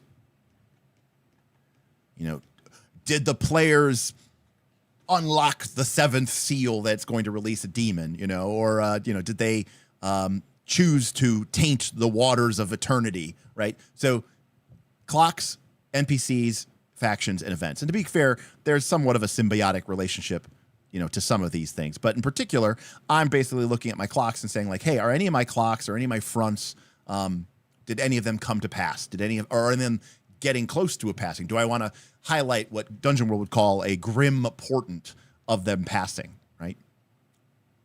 To build or not to build? I see this is, you know what, Quark, I know you don't watch these, and you don't watch these, but Quark was talking today about why he doesn't watch my streams anymore because he's like, oh, you talk to chat, but sometimes he does have a point. So Quark, you might, you know, don't let anybody get you down, buddy. All right, so to build or not to build, I know you don't care much for milestone living, correct? How do you feel about its use? How do you feel about its use of milestone? Do you wish it used a different system? To build or not to build? It entirely depends upon what. I don't like milestone leveling for games in which one of the core conceits of the game is tied to progression. Because now I've taken away the reward for progressing. I don't feel like Daggerheart is that kind of game. So as an example, Legend of the Five Rings, a game I love, is you get 1 XP for every hour that you play the game. Now, that's not milestone experience, but it might as well be because it's independent of what your characters do. In fact, actually, it's even less milestone-y than milestone. So for me, that type of XP system creates a certain type of play pattern. Milestone-based leveling is fine as long as the players know and understand what the goals are that will allow them to achieve the milestone and thus gain level. The key, which makes it fair and fun, is that you try not to be the one who dictates or decides what that milestone is. Because then ultimately the players are the ones who are still feel like they're in control of the situation.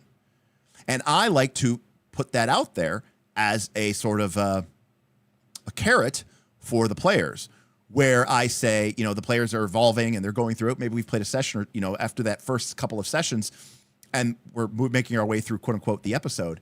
And I go, okay, guys, well, you know, if you go to the Dark Tower and confront the Necromancer, okay, that's going to be a milestone. And this is an important thing that I do with milestones with narrative games. You notice what I said? I said confront the necromancer. I call this the Return of the Jedi level up. Luke was not told that he had to kill Darth Vader. He was not told that he had to save Darth Vader. What Yoda told Luke is that, and what Obi-Wan told Luke, is that for him to be a Jedi, he must confront Darth Vader again. That was his milestone, is just to get there. And he gets there, and he fights him, and then that's, he puts away the lightsaber and says, no, I am a Jedi like my father. It's the best moment in like sci-fi movie history. I still stand by that. I get shivers thinking about it. But the key is, as long as the players are, engaged with that line of progression, then they will, that should feel like a natural milestone for them.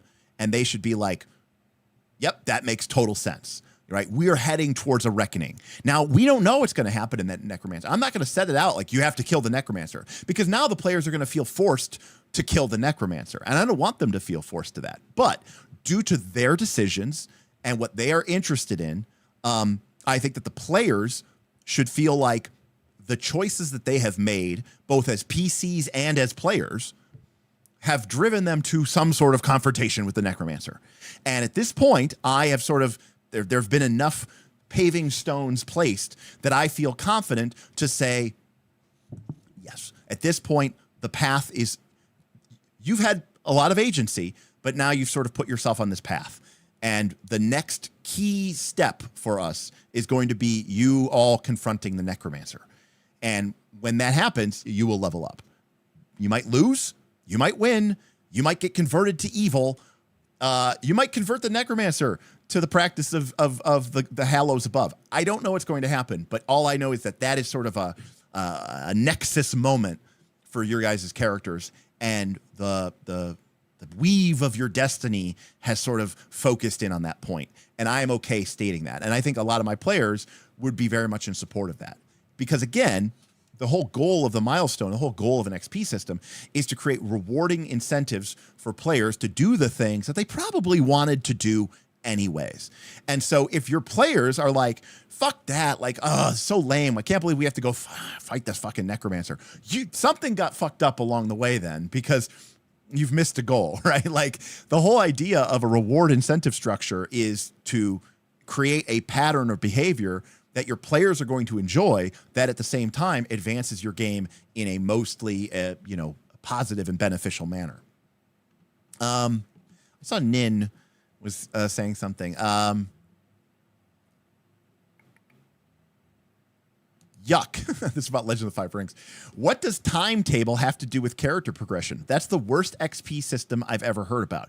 If I just sit there, I get a cookie. Doesn't matter if I play or not. That's weird. So, Nin, you have exactly hit upon what that XP system is good for. Okay? Does anyone in chat wanna? So we're talking about the Legend of the Five Rings experience point system, and the Legend of the Five Rings experience point system. You get Legend of Five Rings doesn't have levels per se, like it's not like D&D where once you get X levels you level up. Instead, you earn experience points, and then you spend those experience points to raise your stats or to raise your skills. You can spend your experience points to acquire a new technique, like a kata or a shuji or an invocation, or a ninjutsu or whatever, depending on your character, or a kiho technique if you're a monk. But if you play for 4 hours, you get 4 XP. If you play for 6 hours, you get 6 XP. If you play for 1 hour, you get 1 XP. And Rayo Man, now this is true. It's a reward to show up. Now, to be fair, Rayo Man, I'm pretty sure that everybody gets the XP anyways, even if you don't show up. But that being said, I think that's totally fine. But Beowulf and Mr. Squid have got it correct, which is it rewards the player instead of the character, and you could arrange flowers, and you could fight epic battles. You could write a haiku. You could spend the entire session discussing philosophy. You could spend the entire session talking about your favorite brands of tea. And you will earn just as much XP as you would fighting in an epic battle at the Caillou Wall against a Shadowlands demon horde. Why? Because in Legend of the Five Rings, sitting around writing haikus about your favorite tea is just as valid as fighting a demon war at the Crab Wall or at the Carpenter Wall, because it is a game about samurai drama. It's a game about playing as a samurai. Again, Legend of the Five Rings is a very strange game. In that ultimately it wants to reward you just for being there. Now, you're correct. Someone could be like, wait a second, you mean I could just show up for 5 hours, not say anything, not do anything, and get 5 XP? Well, I'm just going to do that every week. I don't know what to tell you. I don't, you know, like, okay, like that's, I don't think any game system could possibly contain for that, you know? So yeah, I mean, the idea there is the players will get to decide what they want to do. You are rewarded just for engaging with the game. Whatever that means. Yes, PJ, that's a great way of putting it too. It's explicitly rejecting the idea of XP as a means of coercing the player. PJ, that's a great way of putting it. Now, Albustine, no. The GM has the option at the end of the session of awarding a bonus experience point if they felt that the players did something truly monumental or truly important. So there is an option to do for that. It's that you said that, by the way, Mr. Squid. When we played Legend of the Five Rings, my players did not start with 0 XP. They started with like 20 or 30 XP, and that is an option in the book. In fact, the book, I think, gives you like several options. Like you can start as like brand new samurai with like no experience points. You can start off as like, seasoned samurai of like, or not seasoned, but like, initiate samurai of who've had a couple years under their belt. You can start off as like seasoned samurai who have been, serving with your house for 5 years or more. Or you could start off as like, the movers and shakers of your house or of your clan.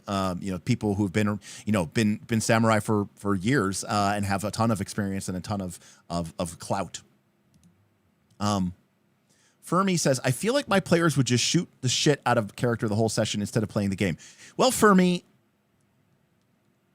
Legend of the Five Rings would tell you that if the players were shooting the shit about fantasy Japan, then they're doing it right. So that is playing the game, and the game is okay with that. Now, I mean, at a fundamental level, the game is about samurai drama. The GM will be sort of, confronting your character with, things. I mean, yeah. At that point, for me, you're playing the wrong game. I mean, I don't know. Like, okay. Ludo, I didn't want to say it, but Ludo is right. It sounds like some of y'all play with assholes.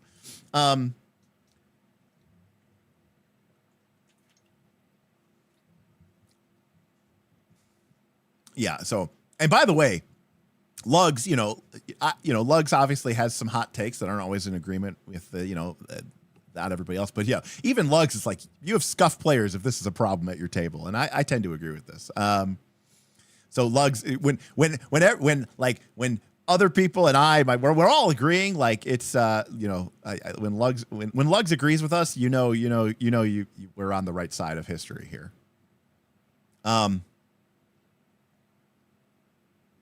Aaron says, I see this kind of stuff so much online, and I have no idea who y'all are playing with. It is kind of crazy. I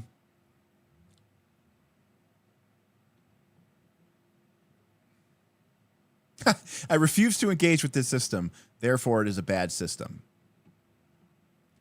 So, let me ask you this. Because the equivalent would be, imagine you found some MMO, and you're paying to play the MMO. Right? That's a massively multiplayer online game. And you find some bug where you can go and stand in the corner of some tavern, and you can't just go AFK. You have to be there because you, like, every minute you have to, like, push a button or something. I guess you could get a macro to do it, but it, like, earns you the smallest amount of XP. And obviously there's no danger because, you know, you're just standing in a tavern and you're like, ha ha ha, if I do this for like 80 hours, I'll be max level. That's very weird to me because, yeah, you're max level, but you spend a ton of time to do it. It's not like I could get it if it was like, oh, it's a cheat code. I could level up in 2 days, you know, or two hours, and I could get to 80th level. That'd be sick because then I could go to the end game content. But if it takes you just as long, but it's just as tedious, but like it doesn't, but you're paying for that. So it's like, I mean, Blizzard doesn't care, you know, like they're just like, okay, well, we get your money regardless. And it's very strange to me that there are people who would do that. And this is like a side tangent story. EverQuest, okay. I'll see. I'll do my best example of this. So there was a dungeon in EverQuest called Gook, okay, and there's actually 2 dungeons. There's Upper Gook and Lower Gook, and there's sort of what's called the live side and the dead side. Anyways, it's a city that used to be a city of froglocks, of frog people, and and now they're dead. And they're undead, I should say. Anyways, there is a part in the dungeon. I'm trying to roughly draw the map here, where it's like, there's like a corridor and it's filled with water, okay. And there's like this little like cliff thing here, and the cliff is just enough of an elevation that you can jump down, but you can't really, like, you can't jump back up, okay? Now, a monster spawns here every so often. It's a rare spawn, okay? It's called the Ancient Crocodile, okay? Crocodile. And most of the time, when it dies, it will drop one of 2 magic items, which are considered fairly valuable. Either the Gator Scale Sleeves, so it's the Gator Scale Sleeves, or the Gator Scale Leggings. All right. Now, you know, if depending on what level you are, you know, it's a tough fight or whatever. Anyways, one of my friends growing up found out, he was a mage. He found a bug where he found that, like, if he used a levitation spell, he could, like, start to levitate up this wall, and he would get kind of stuck right here by the cliff and the wall, and his character would be, like, clipping enough that the Ancient Crocodile couldn't actually attack him, but he still had line of sight, and he could hit the Ancient Crocodile. And so it was a bug. It was an exploit. And we were like all together when we discovered this, and we were all like, oh, that was fun, you know? And then me and Smith were like, all right, anyways, moving on. Let's continue to explore Lower Gook, right? We're here to, you know, explore the dungeon and fight undead frog people and get cool treasures and cool thing. And then, but like what we found out later is, like, after we stopped playing, like, our buddy went back and he was here for, like, I'm not even kidding you, like, for days. Like, I don't think he slept. He just, like, stood there in this glitch because he's like, I don't know when they're going to fix it. I have to get as much Gator Scale Sleeves and leggings as I possibly can.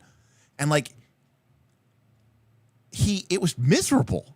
It was a horrible experience. But it felt like winning to him.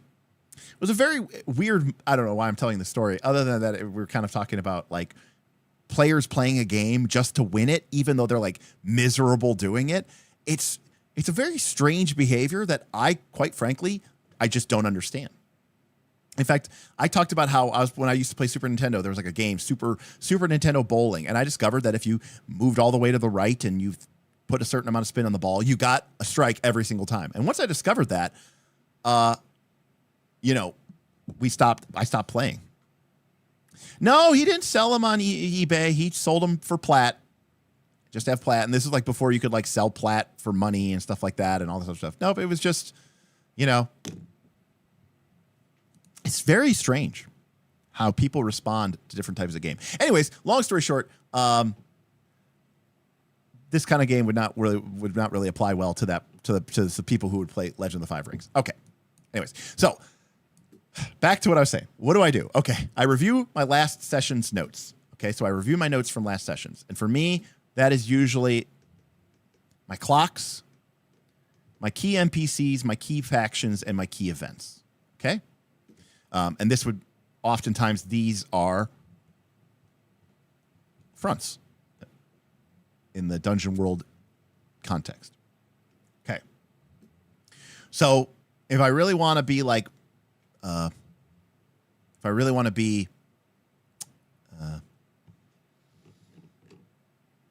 do you have examples of how you use clocks in game and prep? Yeah, I mean, sure. So like, you know, like if I had a clock that was like, you know, the Mage Guild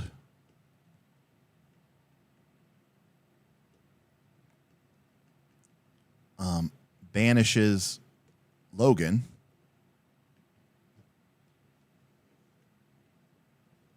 and it's an 8 clock, then, you know, I'm filling it up, and it's like, okay, it's about halfway filled. So I might say, hey, for this session, I'm going to have the Mage Guild, as a result of actions that occurred last session, I'm going to have the Mage Guild send a representative from the high table, or whatever the equivalent is from the Mage Guild, you know, from the high podium. They're going to come and they are going to speak with Logan, and they are going to let them know that like the Mages Guild is aware of what they are doing and they do not approve, and that, you know, they have to come and perform an act of contrition, you know, and figure, you know, lest they face the consequences of the table, the guild table's wrath, you know. Hey, Aaron. Aaron has tipped $15. I need the DH fixed, Derek. Well, I appreciate it. To be clear, the super chat goal is for me to do another video where I just like actually get views, and the tip is for more GM Daggerheart streams. But obviously, we have enough to do at least one of them, even if they don't both fill up too. But so, you know, I don't necessarily have like a hard and fast rule, but typically before what I would consider this to be the sort of the impending doom,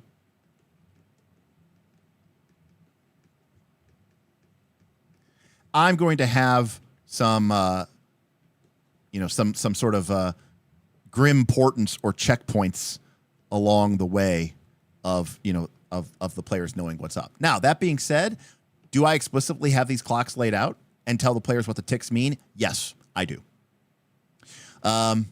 There are 3 forms or ways that you could use clocks, okay? You can use open clocks. You can use hidden clocks. And you can use Grimwild.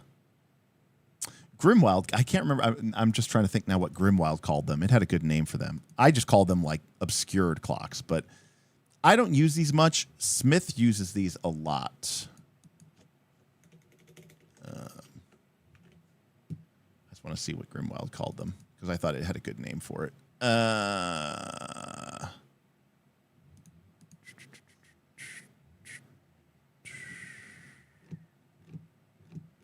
What does it call it? Come on.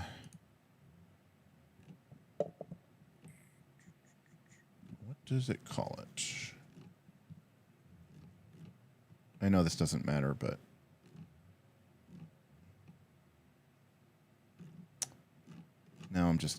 I'm just irritated because I want to find it. Maybe it's not Grimwild. Maybe it's a different game. Well, whatever. It's not diminishing pools. It's it honestly could be. It could be Wild Sea. There's so many games now that all have like the same words, like Grim Dark, Grim Wild, Wild Sea, Shadow Dark. Anyways, so open, cloaked, and hidden. We'll call it that. So an open clock is one where I put it down. The players see what the impending doom is. They know what the clock means if it fills. They see the ticks, and they see what it's filling up to. Okay? So that's the most explicit, right? Like the players know what this is doing.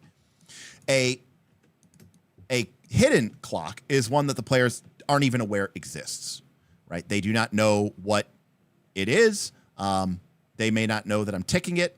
It is like literally just a hidden clock, strictly basically a GM tool.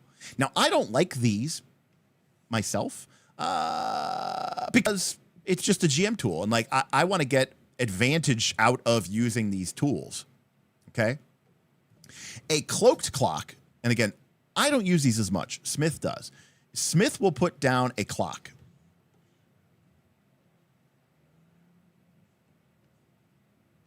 Say a 6 o'clock. And he won't write what the impending doom is. That's left blank. But what we do know is that something is coming. And sometimes we might take actions or something to try to figure out what that is. It's a way of raising the tension without like directly attacking it, you know? Shane tipped $25. Would love another Daggerheart GM stream. Maybe on making environments? Ooh, Shane, thank you for the $25 tip. Yeah, that'd be very sweet. I think environments are exceptionally cool, and it's definitely one of the areas that I know that I want to work on if and when, I should say when, not if, when we are doing our digest, all right? I want to create content for Daggerheart.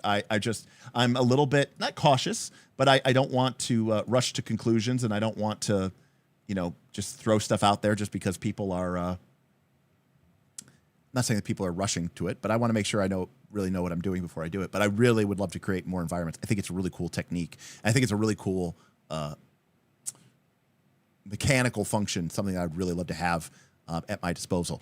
Between me and you, Shane, what I would love to do, if I had my druthers, is I would love to create a deck of environments and make them like tarot card size, and then have the environment on the tarot card, and then have the back side of the tarot card be a cool piece of art that sort of reflects that, that event or traversal or exploration or social environment, right? So it's kind of like both like, hey, look at the cool art, and then, you could, as a GM, you could flip it over, and on the back, it's got the cool stuff that you could mark and all that other stuff. And I think that'd be really cool and really fun.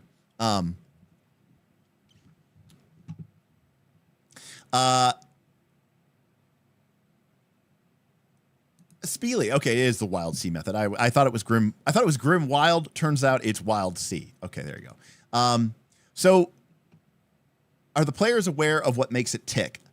Maybe not explicitly Slatebeard, although in most cases Slatebeard, it's very rare that like I very explicitly tell them what makes it tick.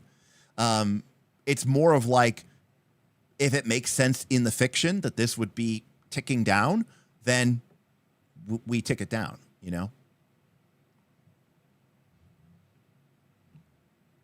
So I don't like to lock myself in. I mean, you could, you totally could create a situation where, you tell the players very explicitly, like, hey, every time you kill a guard, this happens. The only thing is like, the only problem I have with explicit ticks is almost where I prefer this is getting way off topic, but that's where I prefer diminishing pools because then it becomes there's kind of like this fun, like, you don't know if they're going to discover you or not. So, like, this isn't really a diminishing pool idea. This is more of like a diminishing pool clock. Diminishing pool clock. Daggerheart Blades in the Dark idea that I had the other day. So, okay, what is Derek talking about? Okay, let's say that you had a clock, and it was called, the Mages Guild.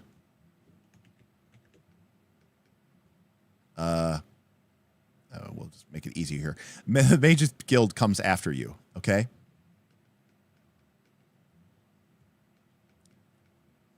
And the idea here is that maybe the players are killing mages, but they're like evil mages, but it's not always clear whether it was the players or whether it was their fault. Now, one of the things that you could do is you could make a clock, and the players fill it out, and then, you know, whether it's publicly known or not, every time the players kill a mage, you fill in a segment of the clock. Take care, Shane. So this I don't like, and it's not that I don't like it, because then if you make it, I want the players to know that their actions are having consequences because I want the tension to be building up. But if they know, okay, well, we've got 6 more mages to kill, and oh, cool, we can just kill 5 mages, and then we just won't kill the 6th one, it'll be fine. So I find that to be kind of problematic. Now, I could make the same clock, and I could make it hidden, right? And the players don't know that the clock is there. Well, I want the tension to build up, so if I make the clock hidden, that kind of defeats the purpose. Now, I could also make a clock and not tell the players what it is or be very vague about it, but let them see the clock. But then if I tick it every time they kill a mage, I mean, unless they're really stupid, they're going to figure out that, oh, this is like someone's getting pissed off that we're killing mages. And then they're like, okay, well, we have 1, 2, 3, 4, 5, 6 more till we kill it. So one thing that I like, this is why I said I kind of like the idea of the diminishing pool for this particular instance, but it doesn't have to be a diminishing pool, which has some wonkiness to it, and it's kind of specific to Grimwild. But one of the ideas I like is that, I don't know what I would call this, but the idea is that whenever you kill a mage, the GM adds a D6 to the card, okay? And so if you kill 2 mages, you add 2d6. And then there's something in the game. Maybe it's at the end of the session. Maybe it's when you level up. Maybe it's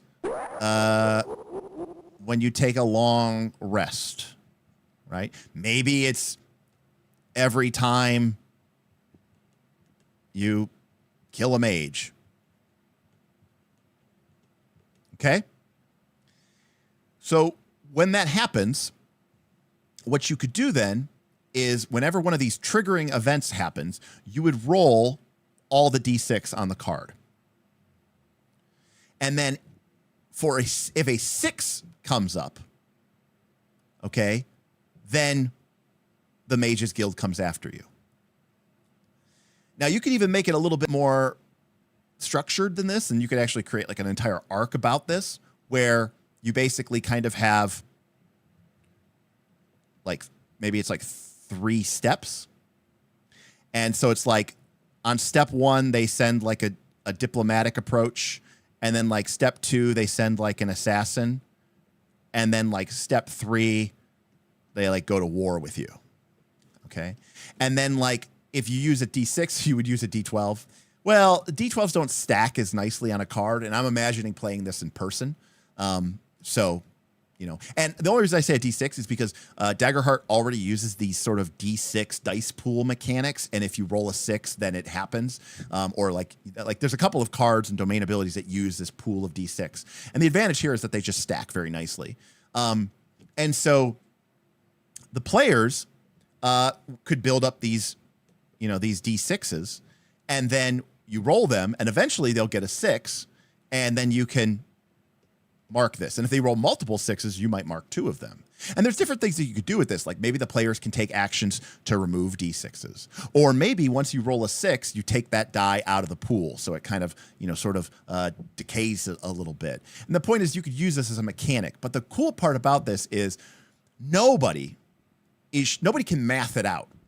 You can't just go, oh, well, we can kill 5 more mages and we'll be fine. Because you don't know. You could roll all these D6s and not get any 6s, and you might do it for a while. Or you could roll a bunch of 6s right away. And that's kind of fun because it's feral and it keeps it kind of exciting and kind of uncertain and unknown. And there's a little bit of a gambling aspect to it. So sometimes I've thought about using this idea. And I thought about this the first time I read about diminishing pools. I just didn't like specifically the way, yes, it is very much like Heat, Victor. That's exactly right. And wanted levels. So, Victor, well done. You're going to get the strong because I am strong. That's a good. Strong. I felt like Heat and wanted levels worked very well in Blades in the Dark. I always felt like they were, really well. So. Anyways, the key here is I don't want to have to roll this like every time, like every minute, or even multiple times a session. That's why I said like maybe you do it on certain, depending on the importance of that action, like something that's like huge and big, you might roll, like I said, once per level just to see like if some major event occurs. If it's a little bit more intimate and close, maybe you do it on a long rest or an end of session type thing to sort of represent that. But good job, Victor. Yeah, because it's definitely like Heat. It's the other place I stole it from. Again, good artists create, great artists steal. So that's why I say I'm not a game designer. I'm just a game stealer.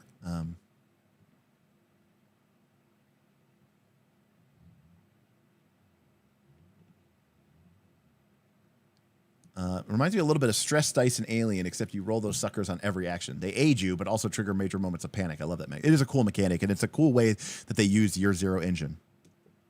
I don't know that I remember those obligation systems, Andrew, but that's kind of cool. I mean, probably. I mean, it's a good mechanic, right? So anyways, at the end of the session, I'm looking at all my stuff. And if I'm feeling really, if I'm feeling really extra, I might take a couple of notes. I might write down 3 to 5 bullets, points. And I might even send these out to my players as a sort of a reminder of, hey, this is kind of what I thought happened in the session. What did you all think happened? In terms of what was the impact of that episode or that session. So then, as I go into the prep, I want to identify 2 to 3 thematic questions for next session. Okay. These are not, they're not plot points, right? It's a question. And then some of these questions are going to be tied to the themes of the campaign. Some of these theme questions are going to be tied to the theme of a player. Not every player necessarily in that session is going to have a focus on them. And that's okay. This is another tool for spotlighting, but if you've ever watched a TV show, then you're aware that sometimes, especially in more of an ensemble, sometimes that episode is like, oh, that's a Starbuck episode, oh, that's a Apollo episode, oh, that's more of an Adama episode. And that's okay. Because maybe we haven't seen a lot from, we haven't seen a lot from Beowulf's character in a while, and I want to really focus in on the next session. This is me being a very director. Now, I don't care what the outcome is. I just want to ask the question. So it's like, will the villagers aid the PCs? So, let's say at the end of last session, the players are really hurt, but they've discovered something and they're like, okay, we're going to head to this village, right? We end with the plan. We end with the decision making. They're like, okay, we're going to head to the village and we're going to get them to help us, or whatever. Okay, great. So will the villagers aid the PCs? Cool. I know that that's going to be a plot point or, not a plot point, but that's going to be a question that I want to answer. That will become our plot point as we answer it, but I'm not figuring it out. It's just something that's going to happen. I don't have a yes or no. I don't know. I don't care, actually.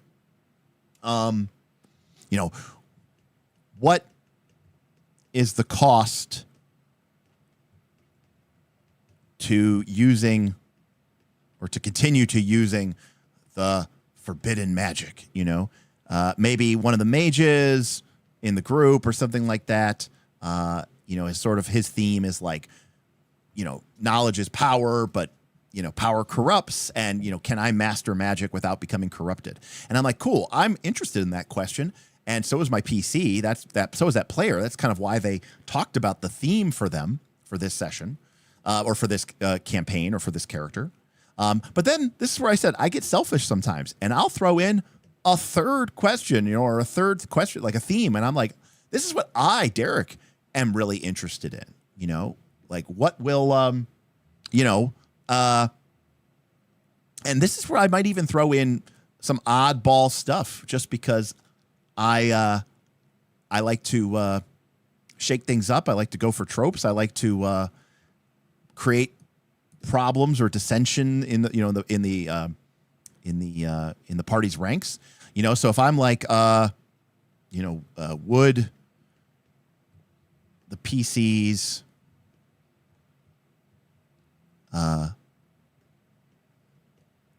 betray the Empire? I've been watching the show just like everybody else, watching the show of my own campaign. And I'm like, the PCs seem to be very good servants of the Empire, but they've been seeing some shit lately. I'm wondering, would they betray the Empire? Would any of them? Would some of them? Would none of them? I don't know. I'd like to find out the answer to that question. I, as a viewer, am legitimately interested in that. Take care, Slatebeard. Thank you for the super chats. I really appreciate it. So once I kind of have a fundamental idea of what are some of the questions that either, the player's proactive actions have taken, what the sort of player's motivations or core conceits of their character are, and maybe my own personal interest in the campaign, this is where I would prep those 3 events that I was talking about earlier, right? A problem, a situation, an obstacle, an NPC, a reason the PCs care.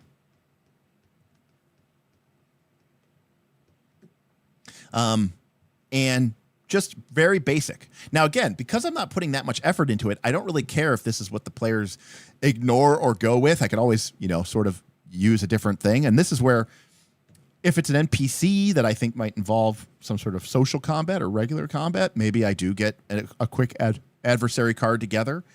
If it's a place or an obstacle, maybe if it's a location or environment, I might get an environment ready, or at least just take a couple quick notes. Even if I don't put mechanics to it, that's fine, just to jot down some ideas. And of course, the more comfortable you are with this, the less you need. I mean, sometimes I can just wing this shit off the top of my head, but even I find that this stuff helps out from that. Then, if I need to, I'll create new clocks or I should say and advance old ones because of their actions, right, that they took during the game. And then lastly, I will think about my players. Because at the end of the day, it's really all about the players. And this is where I need to think about, like, you know, what do they like?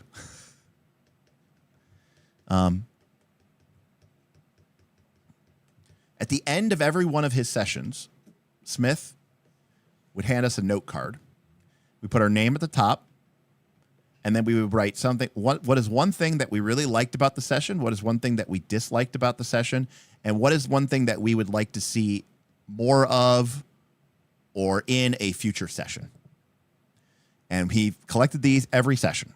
And it was basically him polling us and saying, what are you guys into? What are you guys interested in? Now, there's not like a promise or a guarantee that all those things are going to be in the very next session.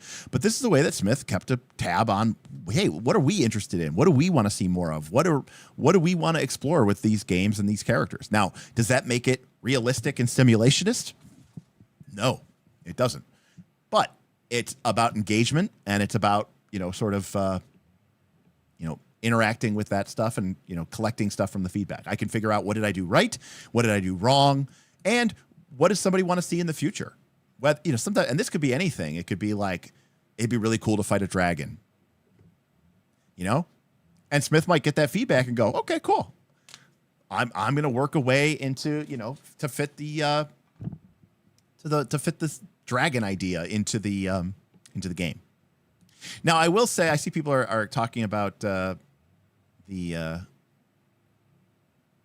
what was it, Beowulf? It's not Barnes. It's the actual thing. Barnes, I think, was the Beowulf thing because he wanted to add like the nemesis or something like that. But I am strong. hey. Strong. Heck was it? Hey, look at that. 3 months of the adventure. Thank you, RPG PhD. 3 months. Really appreciate you. Thank you so much. Were those cards public info amongst the group or private info? Edward,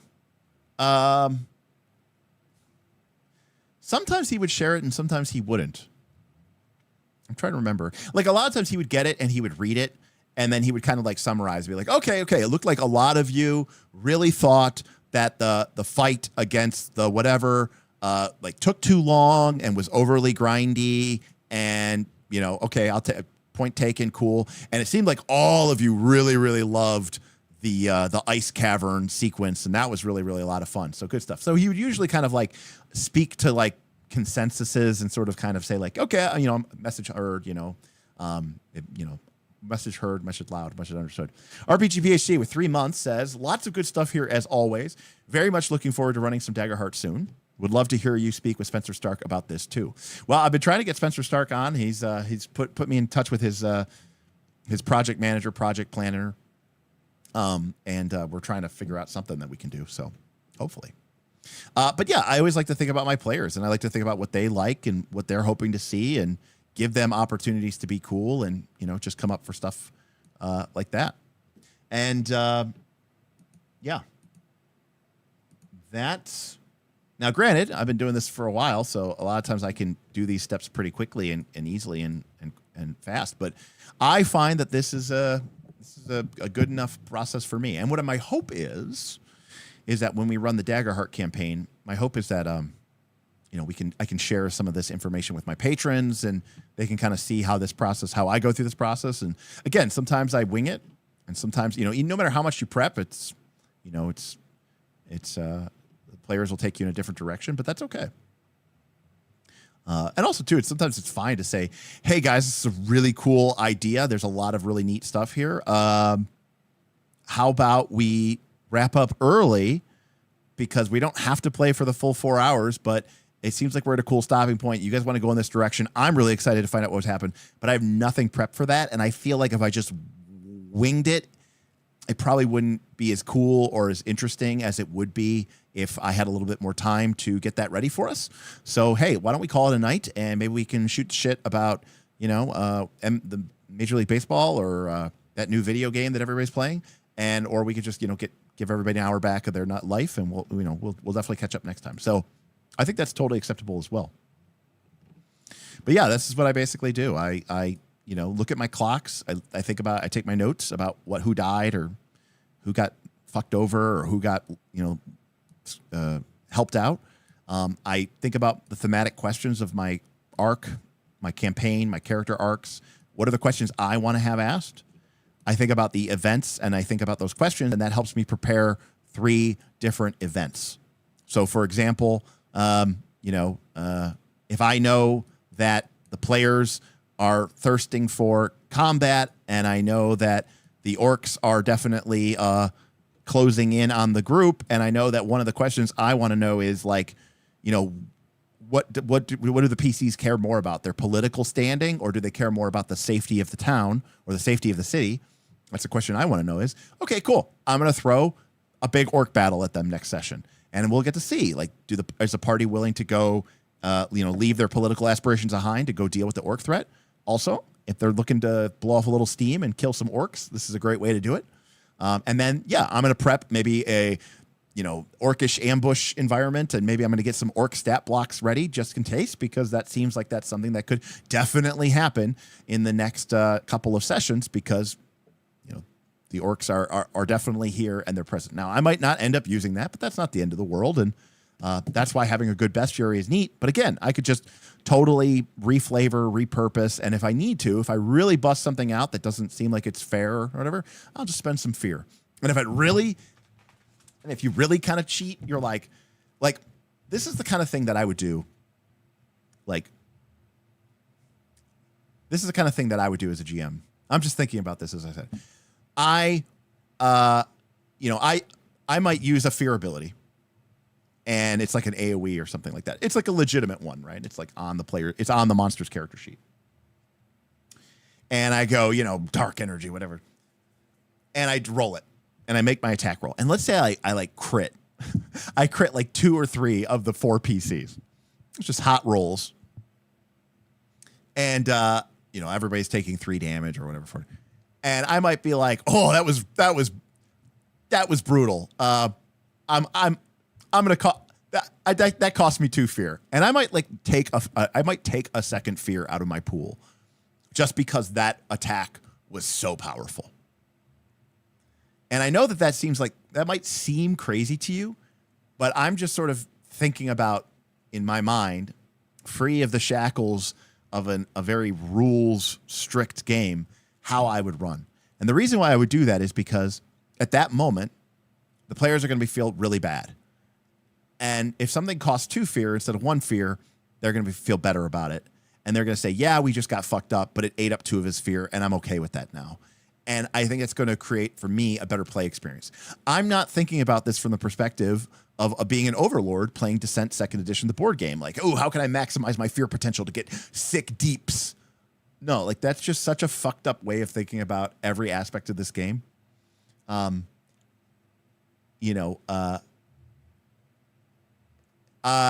I don't know. I must have missed that chat. Okay, Ben uses ban. Okay, bystander, ally, nemesis. I will say the one thing about Ben's method and Beowulf's method with the Barnes thing is it's really character focused.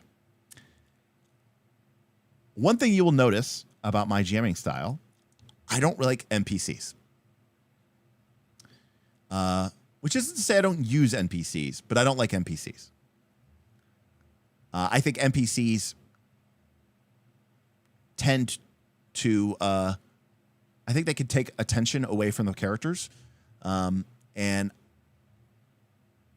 I am not a big NPC fan. In my experience, GMs who are big NPC fans tend to have some GMPC, I won't say problems, but they tend to have some GMPC tendencies. A lot of times GMs who have a lot of NPCs are really GMs who either would rather be playing or secretly want to, you know, write their Mary Sue GM character. That's not like a given, but I just find that like I think NPCs can take attention and spotlight away from PCs, and I tend to use them very now. Like NPCs technically is anything that's not a PC. I'm the faceless monsters that just die. That's fine, but like I think having a cast of too big of an NPC surrounding the party, I think it's problematic. And so if I'm using Beowulf's example here, where he uses this. You know, he creates 5 NPCs for every PC, a beloved character, a beloved NPC, an ally NPC, a rival NPC, a nemesis NPC, a special NPC for every player character. If you have 4 player characters, that's 20 of these NPCs. I personally think that's just like way too many. I also tend to not like NPCs that are associated with one PC. I'm okay if the entire piece, if the entire group is like for example, when we played Mutants and Masterminds, the Lake Erie League, which was the name of our the name of the superhero group, their sort of Alfred / you know guy back at HQ was Morgan Freeman, like the actor Morgan Freeman. But that his connection was to everybody, you know, everybody. Morgan Freeman was the guy back at base, you know, working on the computers, you know, getting stuff done. The pilot of their plane was, which the name of their plane was called the Seagull. Their pilot was Steven Seagal. Yes, the actor. And again, his relationship was to everyone. And, you know, he mostly was there for, you know, it's because it was funny. It was comic relief. So yeah, I just don't like NPCs in general. I just, me personally, as a player, I don't really like them. And as a GM, I don't really like them. So I tend to avoid NPCs. The other reason is because I tend to think dialogue is some of the most boring parts of RPGs. And NPCs tend to result in a lot of dialogue. So there's that.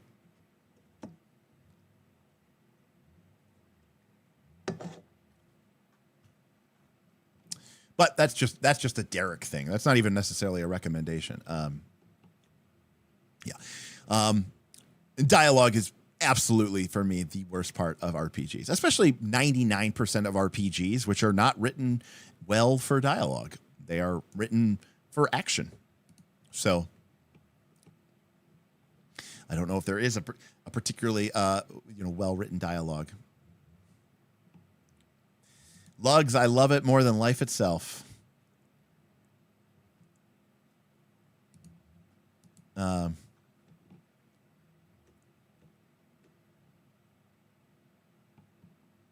Absolutely, of course it does. I'm just saying I'm usually another way to put it is I'm not concerned about I don't know how to phrase this. I'm not concerned about what was said. I'm just concerned about what decisions and conclusions were reached. Like, I don't actually care about like the actual dialogue. I only care about like, okay, these two people talked and we made an agreement. You know, the mages will stay out of the west. The mages will stay out of the town, cross the river, and the thieves guild will get full control of the town on the right side of the river. I don't actually care about the back and forth. I just care about the result of it. You know. No, I mean, listen, that's a me thing. This is not Jarek advice. I'm just describing me and the way that I like to play role playing games.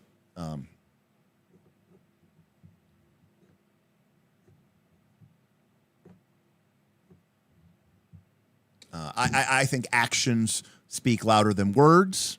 And so I think actions are more important than dialogue, personally. Anyways, so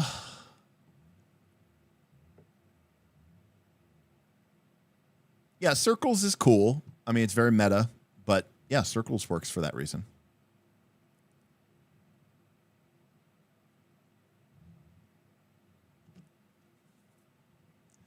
Yeah, no. Story games are okay, but like the story game, like a story game is like Fiasco. That's a story game.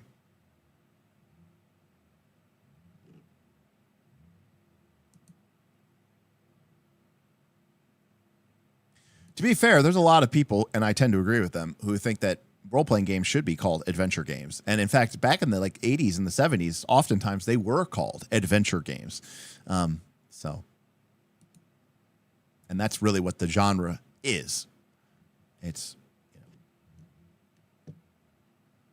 but again, like if you want to play, a story game, you play Fiasco. This game is literally just talking, and what some of you would call role playing, but I don't think this is a role playing game. So I don't even know what Jason Morningstar called it.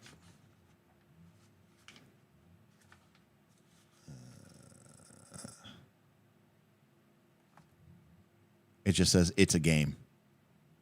Oh, Will Wheaton on the back says, Fiasco is one of the greatest storytelling RPGs I've ever played. But anyways, Fiasco to me is like, this is a storytelling game. This is where you just sit there and there is no, again, I don't think role playing is what people think it is. And, neither did I. But yes, most RPGs should be called adventure games.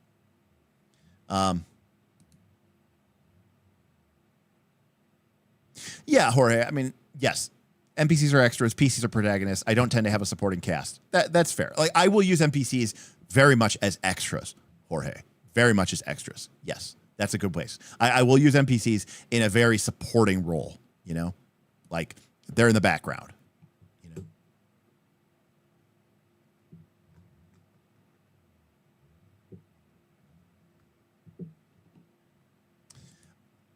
I mean, but you do, Eric. I mean, you make a character. They have, in fact, I would say that a lot of the people in a lot of the characters in Fiasco are more complicated than most people's characters that they make when they play D&D. You have a character. They have a relationship with the people next to them. They have needs, and motivations.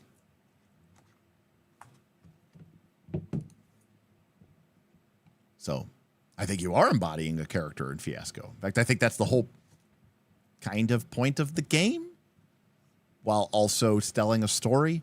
Again, it's kind of muddied waters, but there are definitely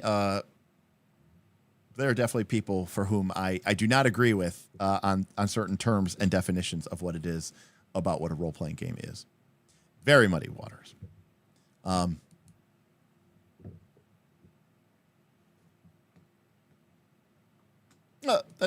That's fair, Eric. I mean, I don't think that Jason Morningstar calls it a role-playing game or a storytelling game. He just calls it a game. But you are definitely... The only reason I say that, though, is because you could just sit around and create a story, but you create the story through dialogue playing as a character. So that's where it's kind of like, is it a role-playing game?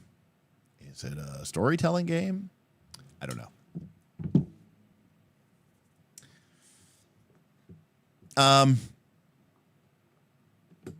But yeah. Well, any case, what type of game would you call a Jupensha? That's a great question.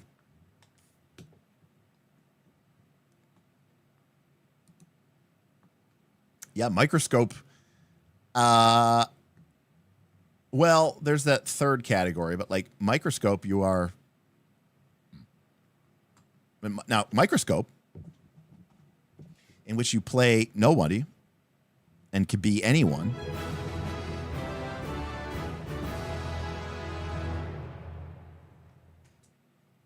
Evil Derek tipped $10. If you're not Matt Mercering every NPC, you are not GMing right. Thank you, Evil Derek. looking for some work? The bartender looks at you. His eyes are filled with regret. Here, try some of this. He pops. Bloop. Gluck, gluck, gluck, gluck, gluck. It smells of old wood and elderberries. Yes. Oh, I've been through here before. This is a nice bit of. It's.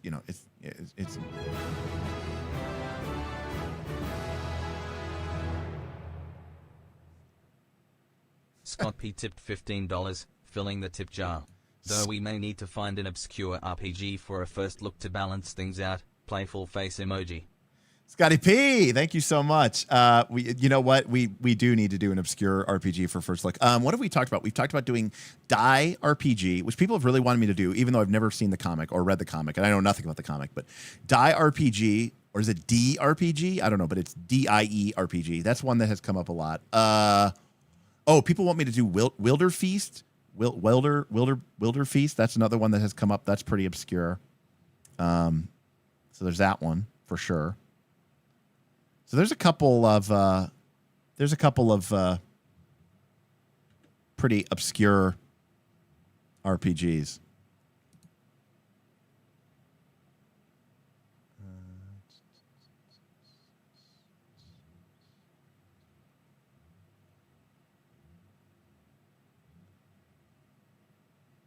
Wonder why that didn't come up.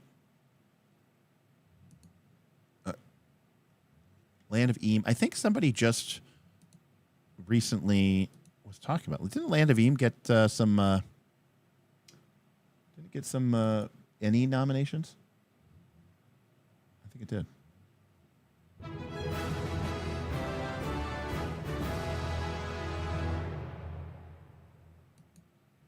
Sil tipped $5. Microscope or World Wizard Session 0 for the AP? Zrel. Thank you, by the way, Zrel. I am considering it. I don't know if we're going to microscope, but I do. I am a fan of Dawn of Worlds, and I know that who is it? Lampblack. They did that World Wizard game, which is very much taken from, inspired by Dawn of Worlds, and they've kind of updated it. And to be fair, it did need that. It did need the update. And so I'm definitely kind of interested in potentially taking a look at that World Wizard and creating the game. Now, we had a request, so let me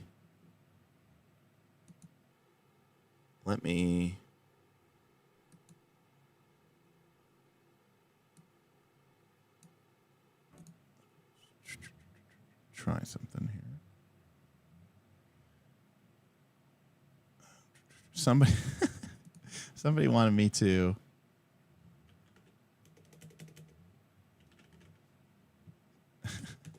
Somebody wanted me to. Jackal wanted me to do the kawaii. Don't remember who that was.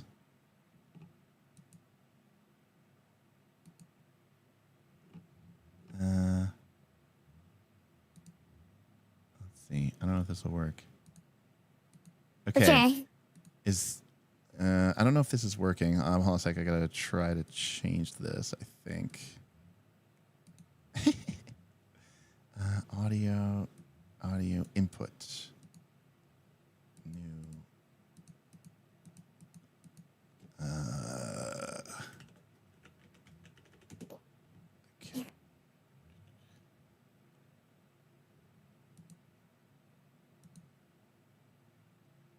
Okay. This should be my kawaii voice. And now we can definitely use this to really piss people off as we go into our NPC. This is Derek the VTuber. Just like, it's so cool how this is gonna work, and I can't wait to just be excited about all of this, and I think it's just gonna be a lot of fun. You know what I'm saying? I'm just so excited to play in this campaign, and it's gonna be so great. There's gonna be so many great memories. I just can't believe it. It's gonna be so fantastic and fun. I can't wait for it.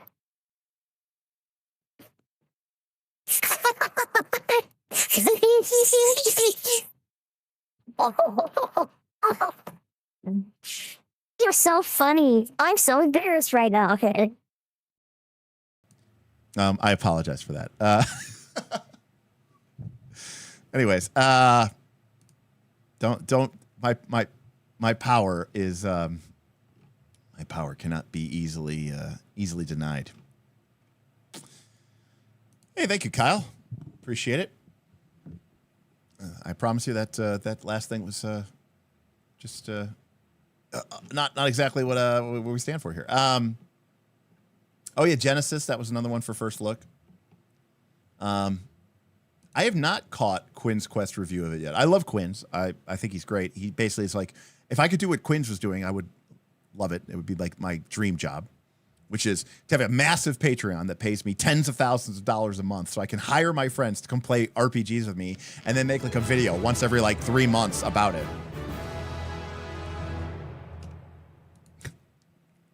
Jackal Torn Moons tipped $5. You earned it.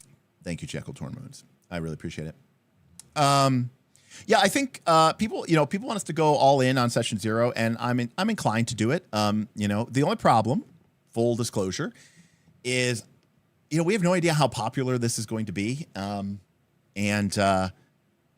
hate to spend 2 or 3 sessions creating some massive world and characters that end up really not getting used that much. But my goal would be to sort of use, if I had my druthers, we would kind of create a world, sort of collaborative world via either like World Wizard or like Fabula Ultima or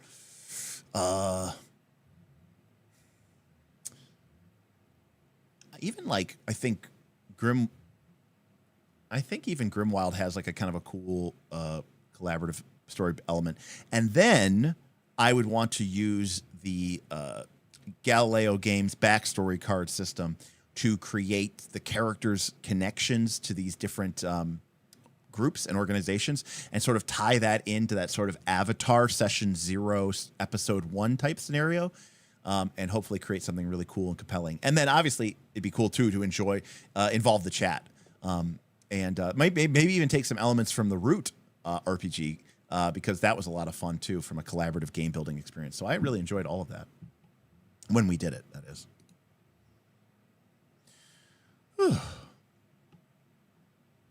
So yeah. Well, we reached both of our tip goals, so we're gonna do more. We're gonna do some more GMing stuff. We're gonna do some more videos. I think there's a lot to be covered here. Again, it's easier for me to show than not to tell. So I'm hoping that once the game gets underway, I can kind of share with the patrons and maybe even with YouTube, like how I'm doing it, how I'm approaching it, like what I'm thinking about. And again, part of my goal is to, even when I'm running the game, is to use Stream Element or to use the OBS overlay to sort of kind of indicate to you what we're doing and how we're doing it. Yeah, so we're going to take these 4 other systems and combine different elements to have a session 0 for another system is like the most KOLC thing ever. Well, yes. But the answer is because I think that the creative collaborative world building sessions is just some of the most fun things that I've had. And I haven't found one game that does it entirely, right to a certain extent. Like, I really appreciate the ease and convenience of like some of these systems like Fabula Ultima or whatever, where you just get a map, or Daggerheart, where they're like, here's a map, here's the outline, and we'll just build from that. It could even be as simple as like kind of like the dice method, right? Where you just take a bunch of dice, you throw them down on a big piece of paper, you sketch the outline, and then like me and my players kind of get together and sort of build up a map in that respect. I think that's really cool as well too. So the key for me is our collaborative session 0s tend to turn into like session 6, like we just get so into it. It's very hard for us not to like want to stop.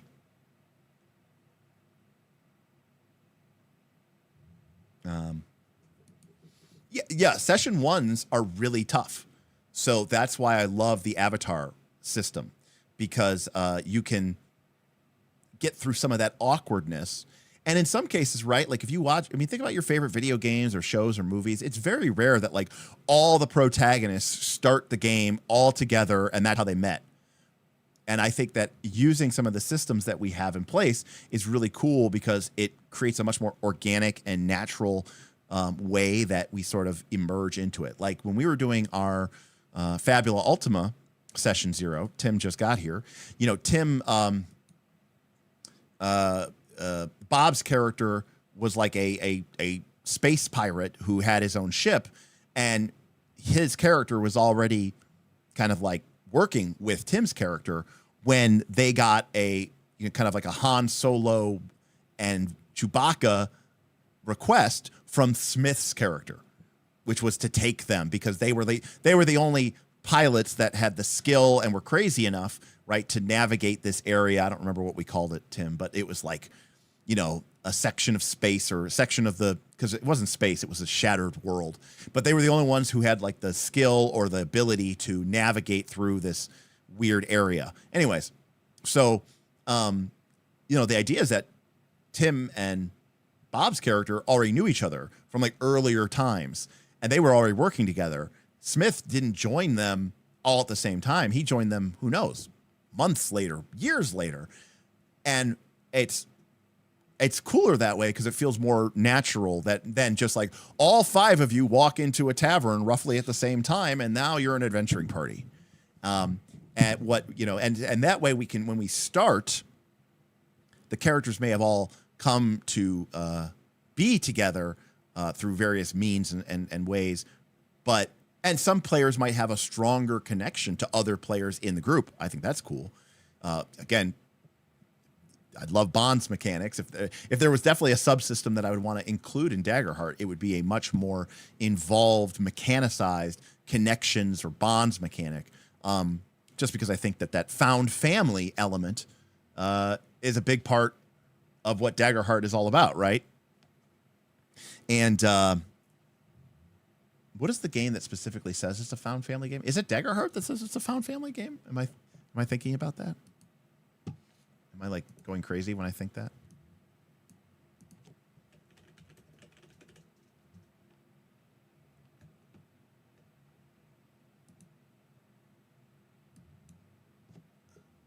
There was a game that okay, you're right. I'm thinking of Dungeon World 2. Thank you, Beowulf. Yes, I'm thinking of Dungeon World 2. But I don't think that Dungeon World 2 in its attempt to mimic the found family genre is that far off from, say, Vox Machina or Mighty Nine or Daggerheart, right? So so I think Dungeon World 2 definitely has got that part 100% right. They're just more cognizant of it.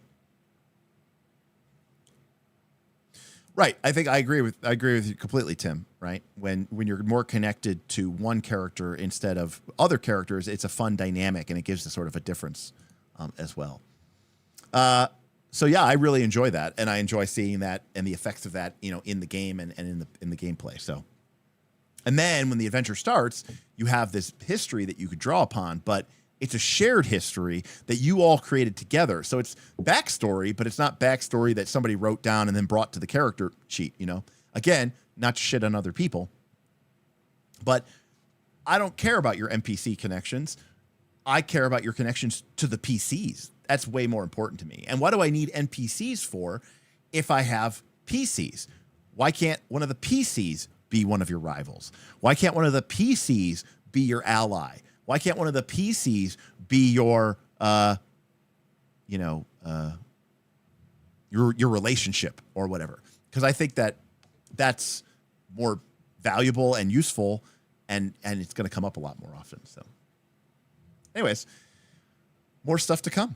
We got a lot of stuff to talk about. We need to talk about creating environments, which I need to myself get better at, and monsters, adversaries, eventually campaign frames. But that's even I'm like, okay, I need some more experience. I need some more reps with that before I get good at that. And of course, Daggerheart's new for me too, so I'm right there with you all. You know, this is it's a new system for me. It's got some unique differences from other games that I've played before, so it's gonna it's gonna throw me some curveballs. I'm looking forward to it, but I'm hoping it's gonna make me a better game master. I hope it's gonna create a good play experience for my players. I hope it's going to be an enjoyable watch and teaching thing for everybody who is engaged with us. And I think it's going to be a really cool system, and I'm really looking forward to how it does. According to Professor Dungeon Master, Daggerheart is outselling Dungeons and Dragons. I didn't actually click on the video. I just saw the title and the clickbait. Right, and then if that sounds really boring to you, wait till we launch our Panic at the Dojo Super League. For sure. But yeah, I think it'll be a really cool, interesting system, and I'm excited to sort of work with my patrons and maybe try to develop some cool ideas for it and create some content that maybe we can share with folks, and maybe sell something, and maybe who knows? It'd be cool. Eventually one day I'd like to do a Kickstarter. I just don't know what it was for. I've always been like, yeah, I don't want to create my own game, but but has there been a game that I've liked enough that I would really want to develop for it that needs it? It's one thing to create a game. It's one thing to develop for a game. It's another thing to develop a game because it needs it.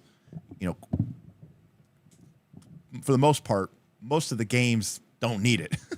D&D 5e and Pathfinder 2nd Edition don't need more stuff for the most part, Shadow Dark, yeah, that needs some more stuff. It's pretty small, limited. There's not a lot out there, so yeah, look forward to it. He says, my players really struggle with this. They mostly want to all work in unison. I mean, that's not the worst thing, OED. I mean, at the end of the day, the bonds of friendship are supposed to be, stronger or greater than anything else. But I think that I think you can get a lot of fun with having a little bit of. PCs should not be enemies. As to use Beowulf's definitions, they should not be nemesises, but they can be a rival.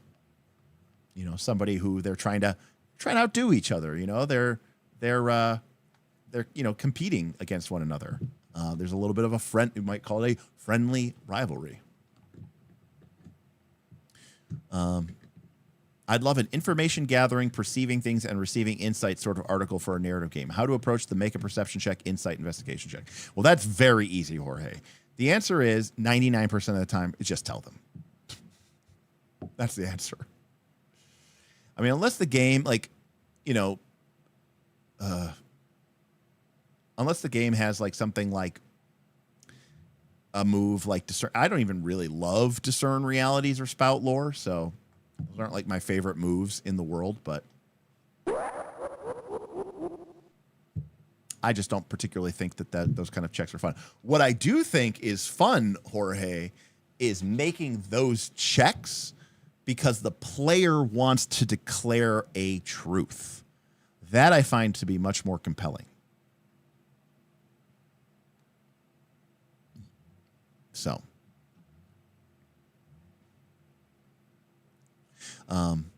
for example, the only mystery game that I've ever read that I think would be interesting, that I would want to play. Can somebody guess what I'm about to pull off of my shelf?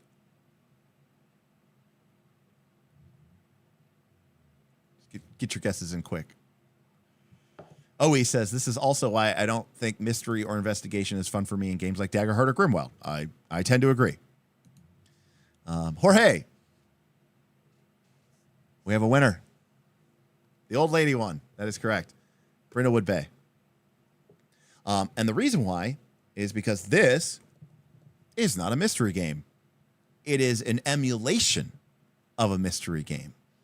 It is a it's a game that pretends like you're solving a mystery, but you're not actually solving a mystery. You're just creating a mystery story, which I think is fine. I just don't want to solve a mystery. Now,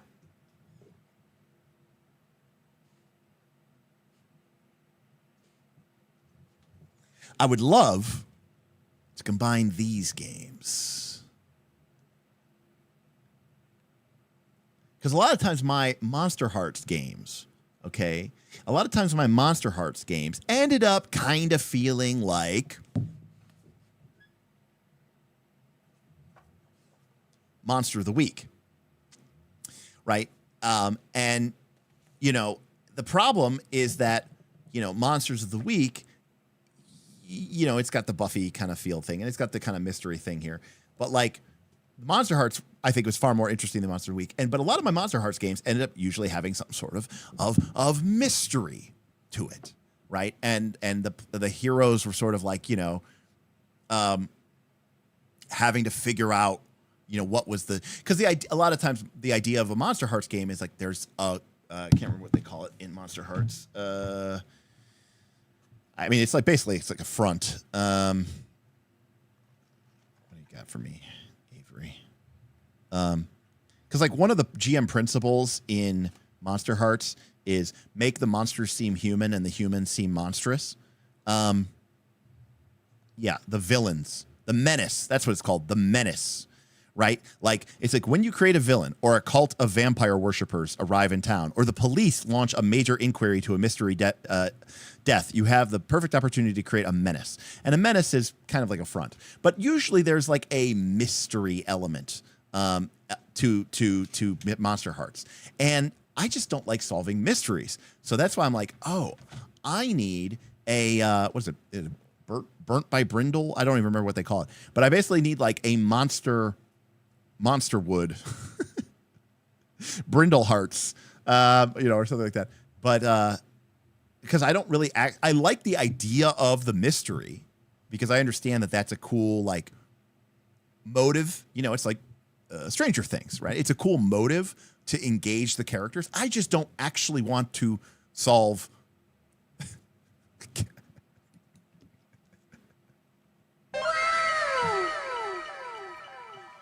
All right, Ken, that you won the stream there, buddy. Oh, did I see a super chat? I'm sorry, no, I didn't. Logan, okay, great stream. Thank you so much for the knowledge. What are you looking forward to at Gen Con? Well, to be honest with you, Logan, I love soaking it all in. Gen Con, you know, we live in an era now where most of the games that I want to own, I own. And nowadays, like, you used to go to Gen Con and you're like, wow, like, literally, no one saw this coming. But like nowadays, it's not really like that. Like, you know, people can get, a lot of times people have the game even before it releases at Gen Con, and everything's on Kickstarter now. And so it's not as fun. And then obviously the events are all mostly, you know, sold out, and it's huge, it's massive. But for me, Gen Con is still very much like Mecca. You know, it's a pilgrimage for me. It's an opportunity to go and kind of see, you know, just what this hobby means to our society, at least North America mostly. It's the same reason why I've always wanted to go to Essen Spiel. It's because I just want, you know, especially when I was way more into board games. You know, I feel like it's I don't want to say it's religious, but it's a spiritual moment where it's like all these people are here for gaming at some capacity. And I just love that. In terms of like what I'm really interested in doing, I mean, obviously it's always fun to see patrons and hang out with people who, you know the channel. I'm going to be working a little bit of time at the Roll for Combat booth, helping Stephen Glicker and Mark Seifter out, which is fun. I get an opportunity to hang out with some folks that I like, you know, Dan from Dungeon Craft and Kelsey Dion, and some of those folks. I like hanging out with them and shooting the shit with them and getting to talk with them. That's a lot of fun. There's a couple of seminars that look kind of interesting that I think might be cool and fun to go to, see how those do. Who wins the Ennies is always a really cool time as well. So, okay, cool. Well, I wanted to end before Age of Umbra started because typically these Daggerheart streams do lose about half their people once Age of Umbra stops. So, but we can keep going here for a little bit. But yeah, exactly. You go to your yearly pilgrimage. So. And you're back. All right. Welcome back, Pumpkin. Yeah, we would kind of off topic a little bit now, but yeah, I ultimately I think it's a lot of fun. I just like going in. And last year I only went for 2 days, so this year I'm going to be there the whole time. In fact, this year I'm getting there Tuesday because I'm helping Roll for Combat set up their booth and stuff like that. So I'm going to actually be there almost a whole. I'm going to be like 6 or 7 days. I think. I don't know if I'm coming home Monday. I don't actually know. That'd be cool. It is big. It's massive. There's downsides to it. Don't get me wrong. It's different than it used to be. But the one thing that I do regret is that I don't play really games as much as I used to. I have found that my tolerance for playing with people is lower than it used to be. Which is, it was just fine. It's just that there's a lot of people now that play games, and I don't want to say anything that's like going to get me in trouble. I find that the quality of the GMs and the players that I used to play with at pickup type games at Gen Con were much, much higher.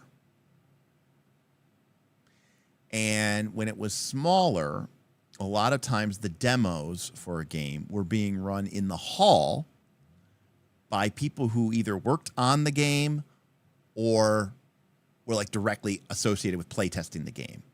They were not, which nowadays seems to be more the case, third-party contracted groups of companies that come in and run the games on behalf of some other company.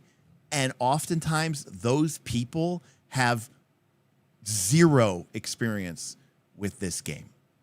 And I find that to be very off-putting and very unfortunate. I also find that players, this is me putting on my old grumpy old man hat, players in general aren't as good as they used to be. They are not only are they just, they don't get the games as quickly as people used to. So there's a lot more questions and a lot more like, it seems pretty obvious. How do you not know this? It's right there on the character sheet. Like, why are we still talking about this? But also players in general. I mean, a lot of the players that I find there are less interested in the game in general. They're kind of a touristy. They're just there to like do a bunch of check boxes and say, oh, cool, I got to play. I played Dragonbane. And it's like, yeah, but you didn't really go there to play Dragonbane. You just went there to like check the box. A lot more people are on their phones or just really, really distracted. There are a few instances where where people have reported, but I've also noticed that it's not just me, because the last couple of years I've gone to Gen Con under the aspects of being part of Night's Last Call. I've hung out with my patrons and stuff like that after hours. And a lot of times, like, some of my patrons have gone and been like, oh, I signed up for 25 events at Gen Con. It's going to be so awesome. And then like by the end of like the first or second day, they're kind of like, yeah, no, I played in a whatever game and it wasn't great. And I played in a whatever game and it wasn't great. And I played in a whatever game and I don't think the GM really knew what they were doing. And I'm like, yeah, that's kind of my experience, starting, I don't know, 8 years ago or something before the pandemic. But I just found that the quality of the gamer and the quality of the game master, just wasn't as high as it used to be. And, some of my all-time favorite games that I've ever played have been at Gen Con with strangers. And yeah, a lot has just changed with the makeup of the hobby and the people who are playing it and all this other stuff. Do you feel like giving us a backstory cards demon demo? Well, not right now. It's already 10 o'clock, so we could do it some other time. I kind of feel bad doing it, Beowulf, because no one can buy the game, and you can't buy it in print, and you can't buy it digitally. So me showing it is kind of a dick punch, because you can't actually go and buy it. No, I've been this good for a long time, Beowulf. I'm actually worse now than I was back then.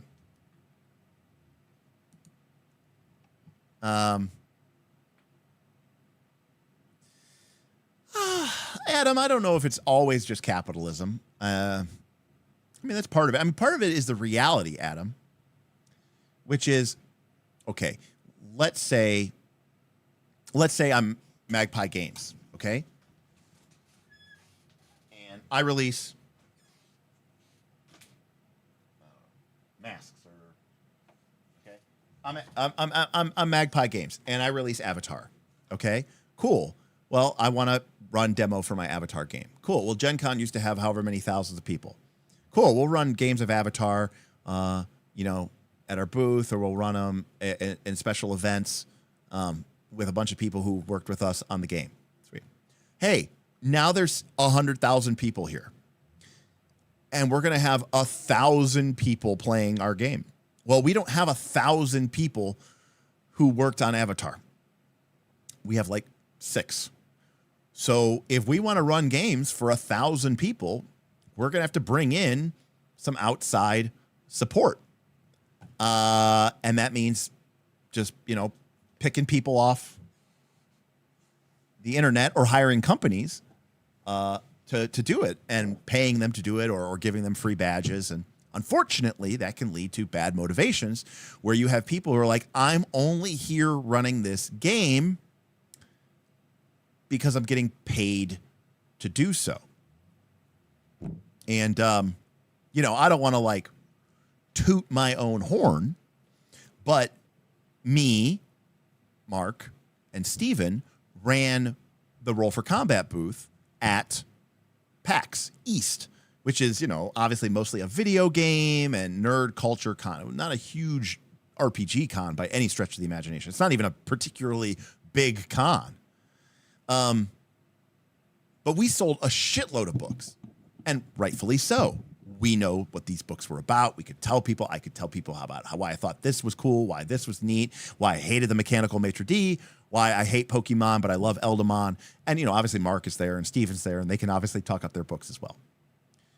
At the same time, there was their Roll for Combat didn't have a booth at Origins, which is a board game con, but it's more of a board game and TTRPG con, much more than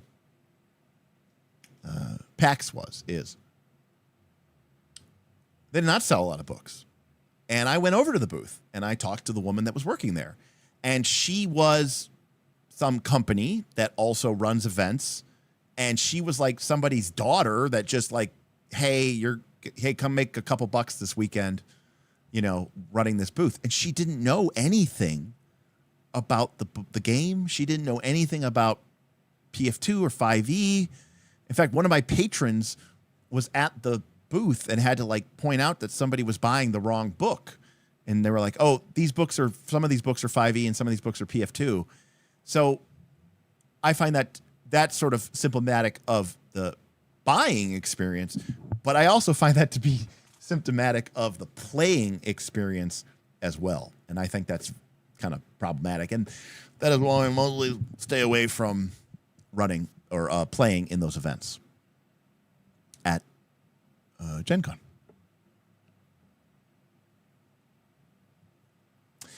Origins is just easier. It's cheaper for most people to get to, Logan. And, you know, and that's why, you know, we have a lot of people who are centered in the Midwest and can make it to there. It's just a cheaper experience, easier to get a hotel. It's just so much easier. I mean, I love Gen Con, but for me, the con experience is so much better when I can just run back to my room and drop my bag off. Or if you're me, I like to go take a nap. You know, like I'll spend the morning hitting up the con hall. We'll grab lunch, and I go, "Hey, I'm gonna go grab a you know, an hour or 2 hour nap." And I love just being able to walk back to my hotel room. When you have to like take like a 20-minute Uber, you know, and get an Uber just to go back, it's like that's a different experience, you know. Anyways. Oh, sure. Huge groups, massive groups. You were smart to buy them, Edward.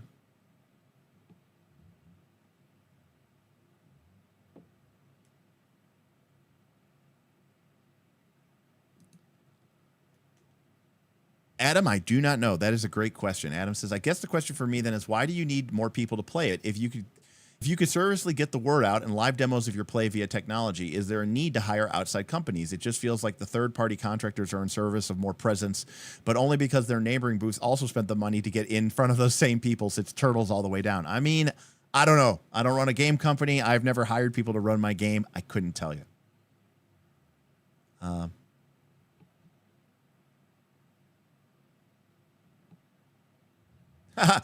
KO will see. Well, no, then I would just be copyright infringing on their own things. But, you know, there are that would be a cool thing because I think it's an incredible product. And there's even some tweaks and changes I would make to them. So we'll do a backstory stream someday.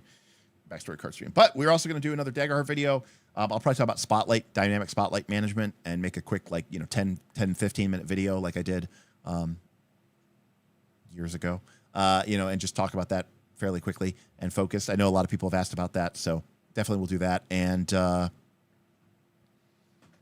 we'll do that. And backstory stream before Sunday. That is going to be very tough, Beowulf. Saturday I have to run Torchbearer, and Friday is Friday, so not likely going to happen. Plus, in the middle of the day on Friday, I'm going to see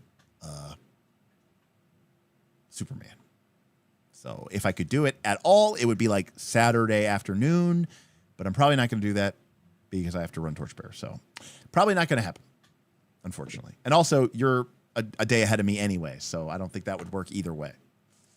But it's simple. We've talked about it a million times. We've literally talked about it on this stream a million times. Oh, you took that into account. Okay, fair enough. So I wouldn't.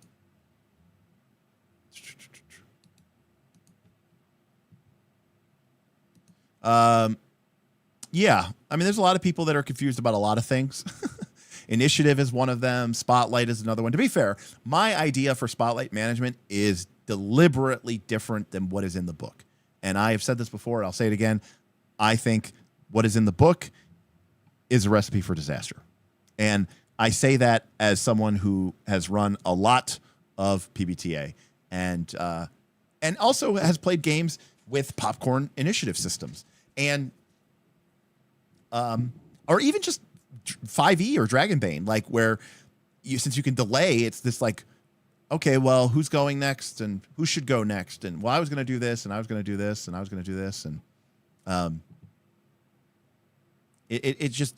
it's great if you want your game to be very tactical and you want your game to be very strategic and you want your game to be very board gamey. But I don't want my narrative game to be that. I want my narrative game to be feral. And I want my narrative game to feel, intense. You call my method highlighting. Okay, that's pretty good. That's sick. Yeah, I should get mine actually in advance too, Trevor. That's a good idea. All right, folks.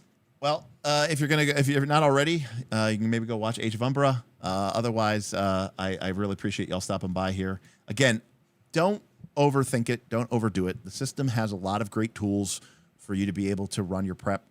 We'll probably come back to this, especially as I start to actually prep a Daggerheart game, and I'll share this stuff with you, especially if you're a member of the Patreon.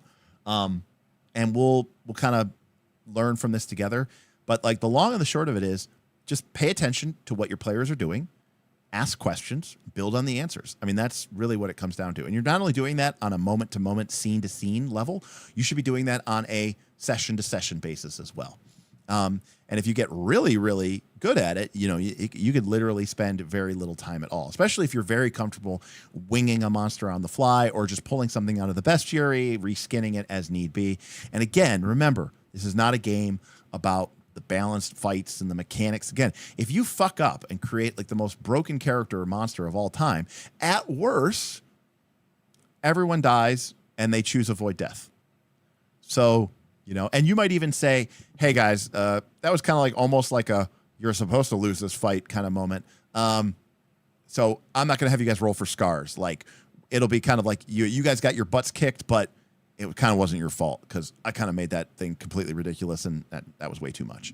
And that's fine. Have that openness and that candidness with your party members. But it's not even like D&D where you have to like roll back a TPK, because that's already, avoid death is already a thing in the game, you know? Beowulf, I completely understand you there, buddy. I feel much more comfortable running a game in person than I do on the VTT. So obviously I've tried to get better at it, having done it now for years, since like the advent of this channel and stuff. And we did Rise of the Rune Lords live VTT. We did Quest for the Frozen Flame VTT. I've done Torchbearer VTT. We've done Northern Reaches games VTT. I've gotten better at it, but I still like being in person. So can't beat the real thing.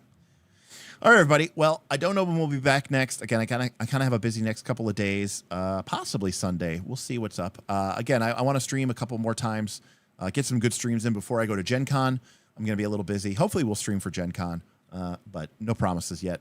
We'll definitely do an EU stream before that, and I'm hopefully going to be able to work together with Vin, and we're going to do a Australia, New Zealand stream, a.k.a. Derek streams at 4 in the morning, so that it's like, 10 a.m., 10 a.m., 11 a.m. in Europe, and it's like 7 p.m. in Australia, Sydney time. So hopefully look forward to looking at that. We'll keep you updated. And, of course, if you want to support us, please do so. Patreon.com/NightsToLastCall, or head over to twitch.tv/NightsToLastCall. Once a month, if you have Amazon Prime, you can give us a free Amazon Prime sub. It won't cost you anything. Puts $2.12 or something in my pocket. But every little bit helps, especially since I don't have a job. So I appreciate it. All right, everybody, thank you so much for joining. And if you have any questions or comments, drop them below, or join the Patreon. If you're not already, join the Patreon. Drop them in KLC content chat. Ask me questions. We'll talk about it for as long as it takes. Otherwise, I'll see you next time on Knights of Last Call. Good night, everybody.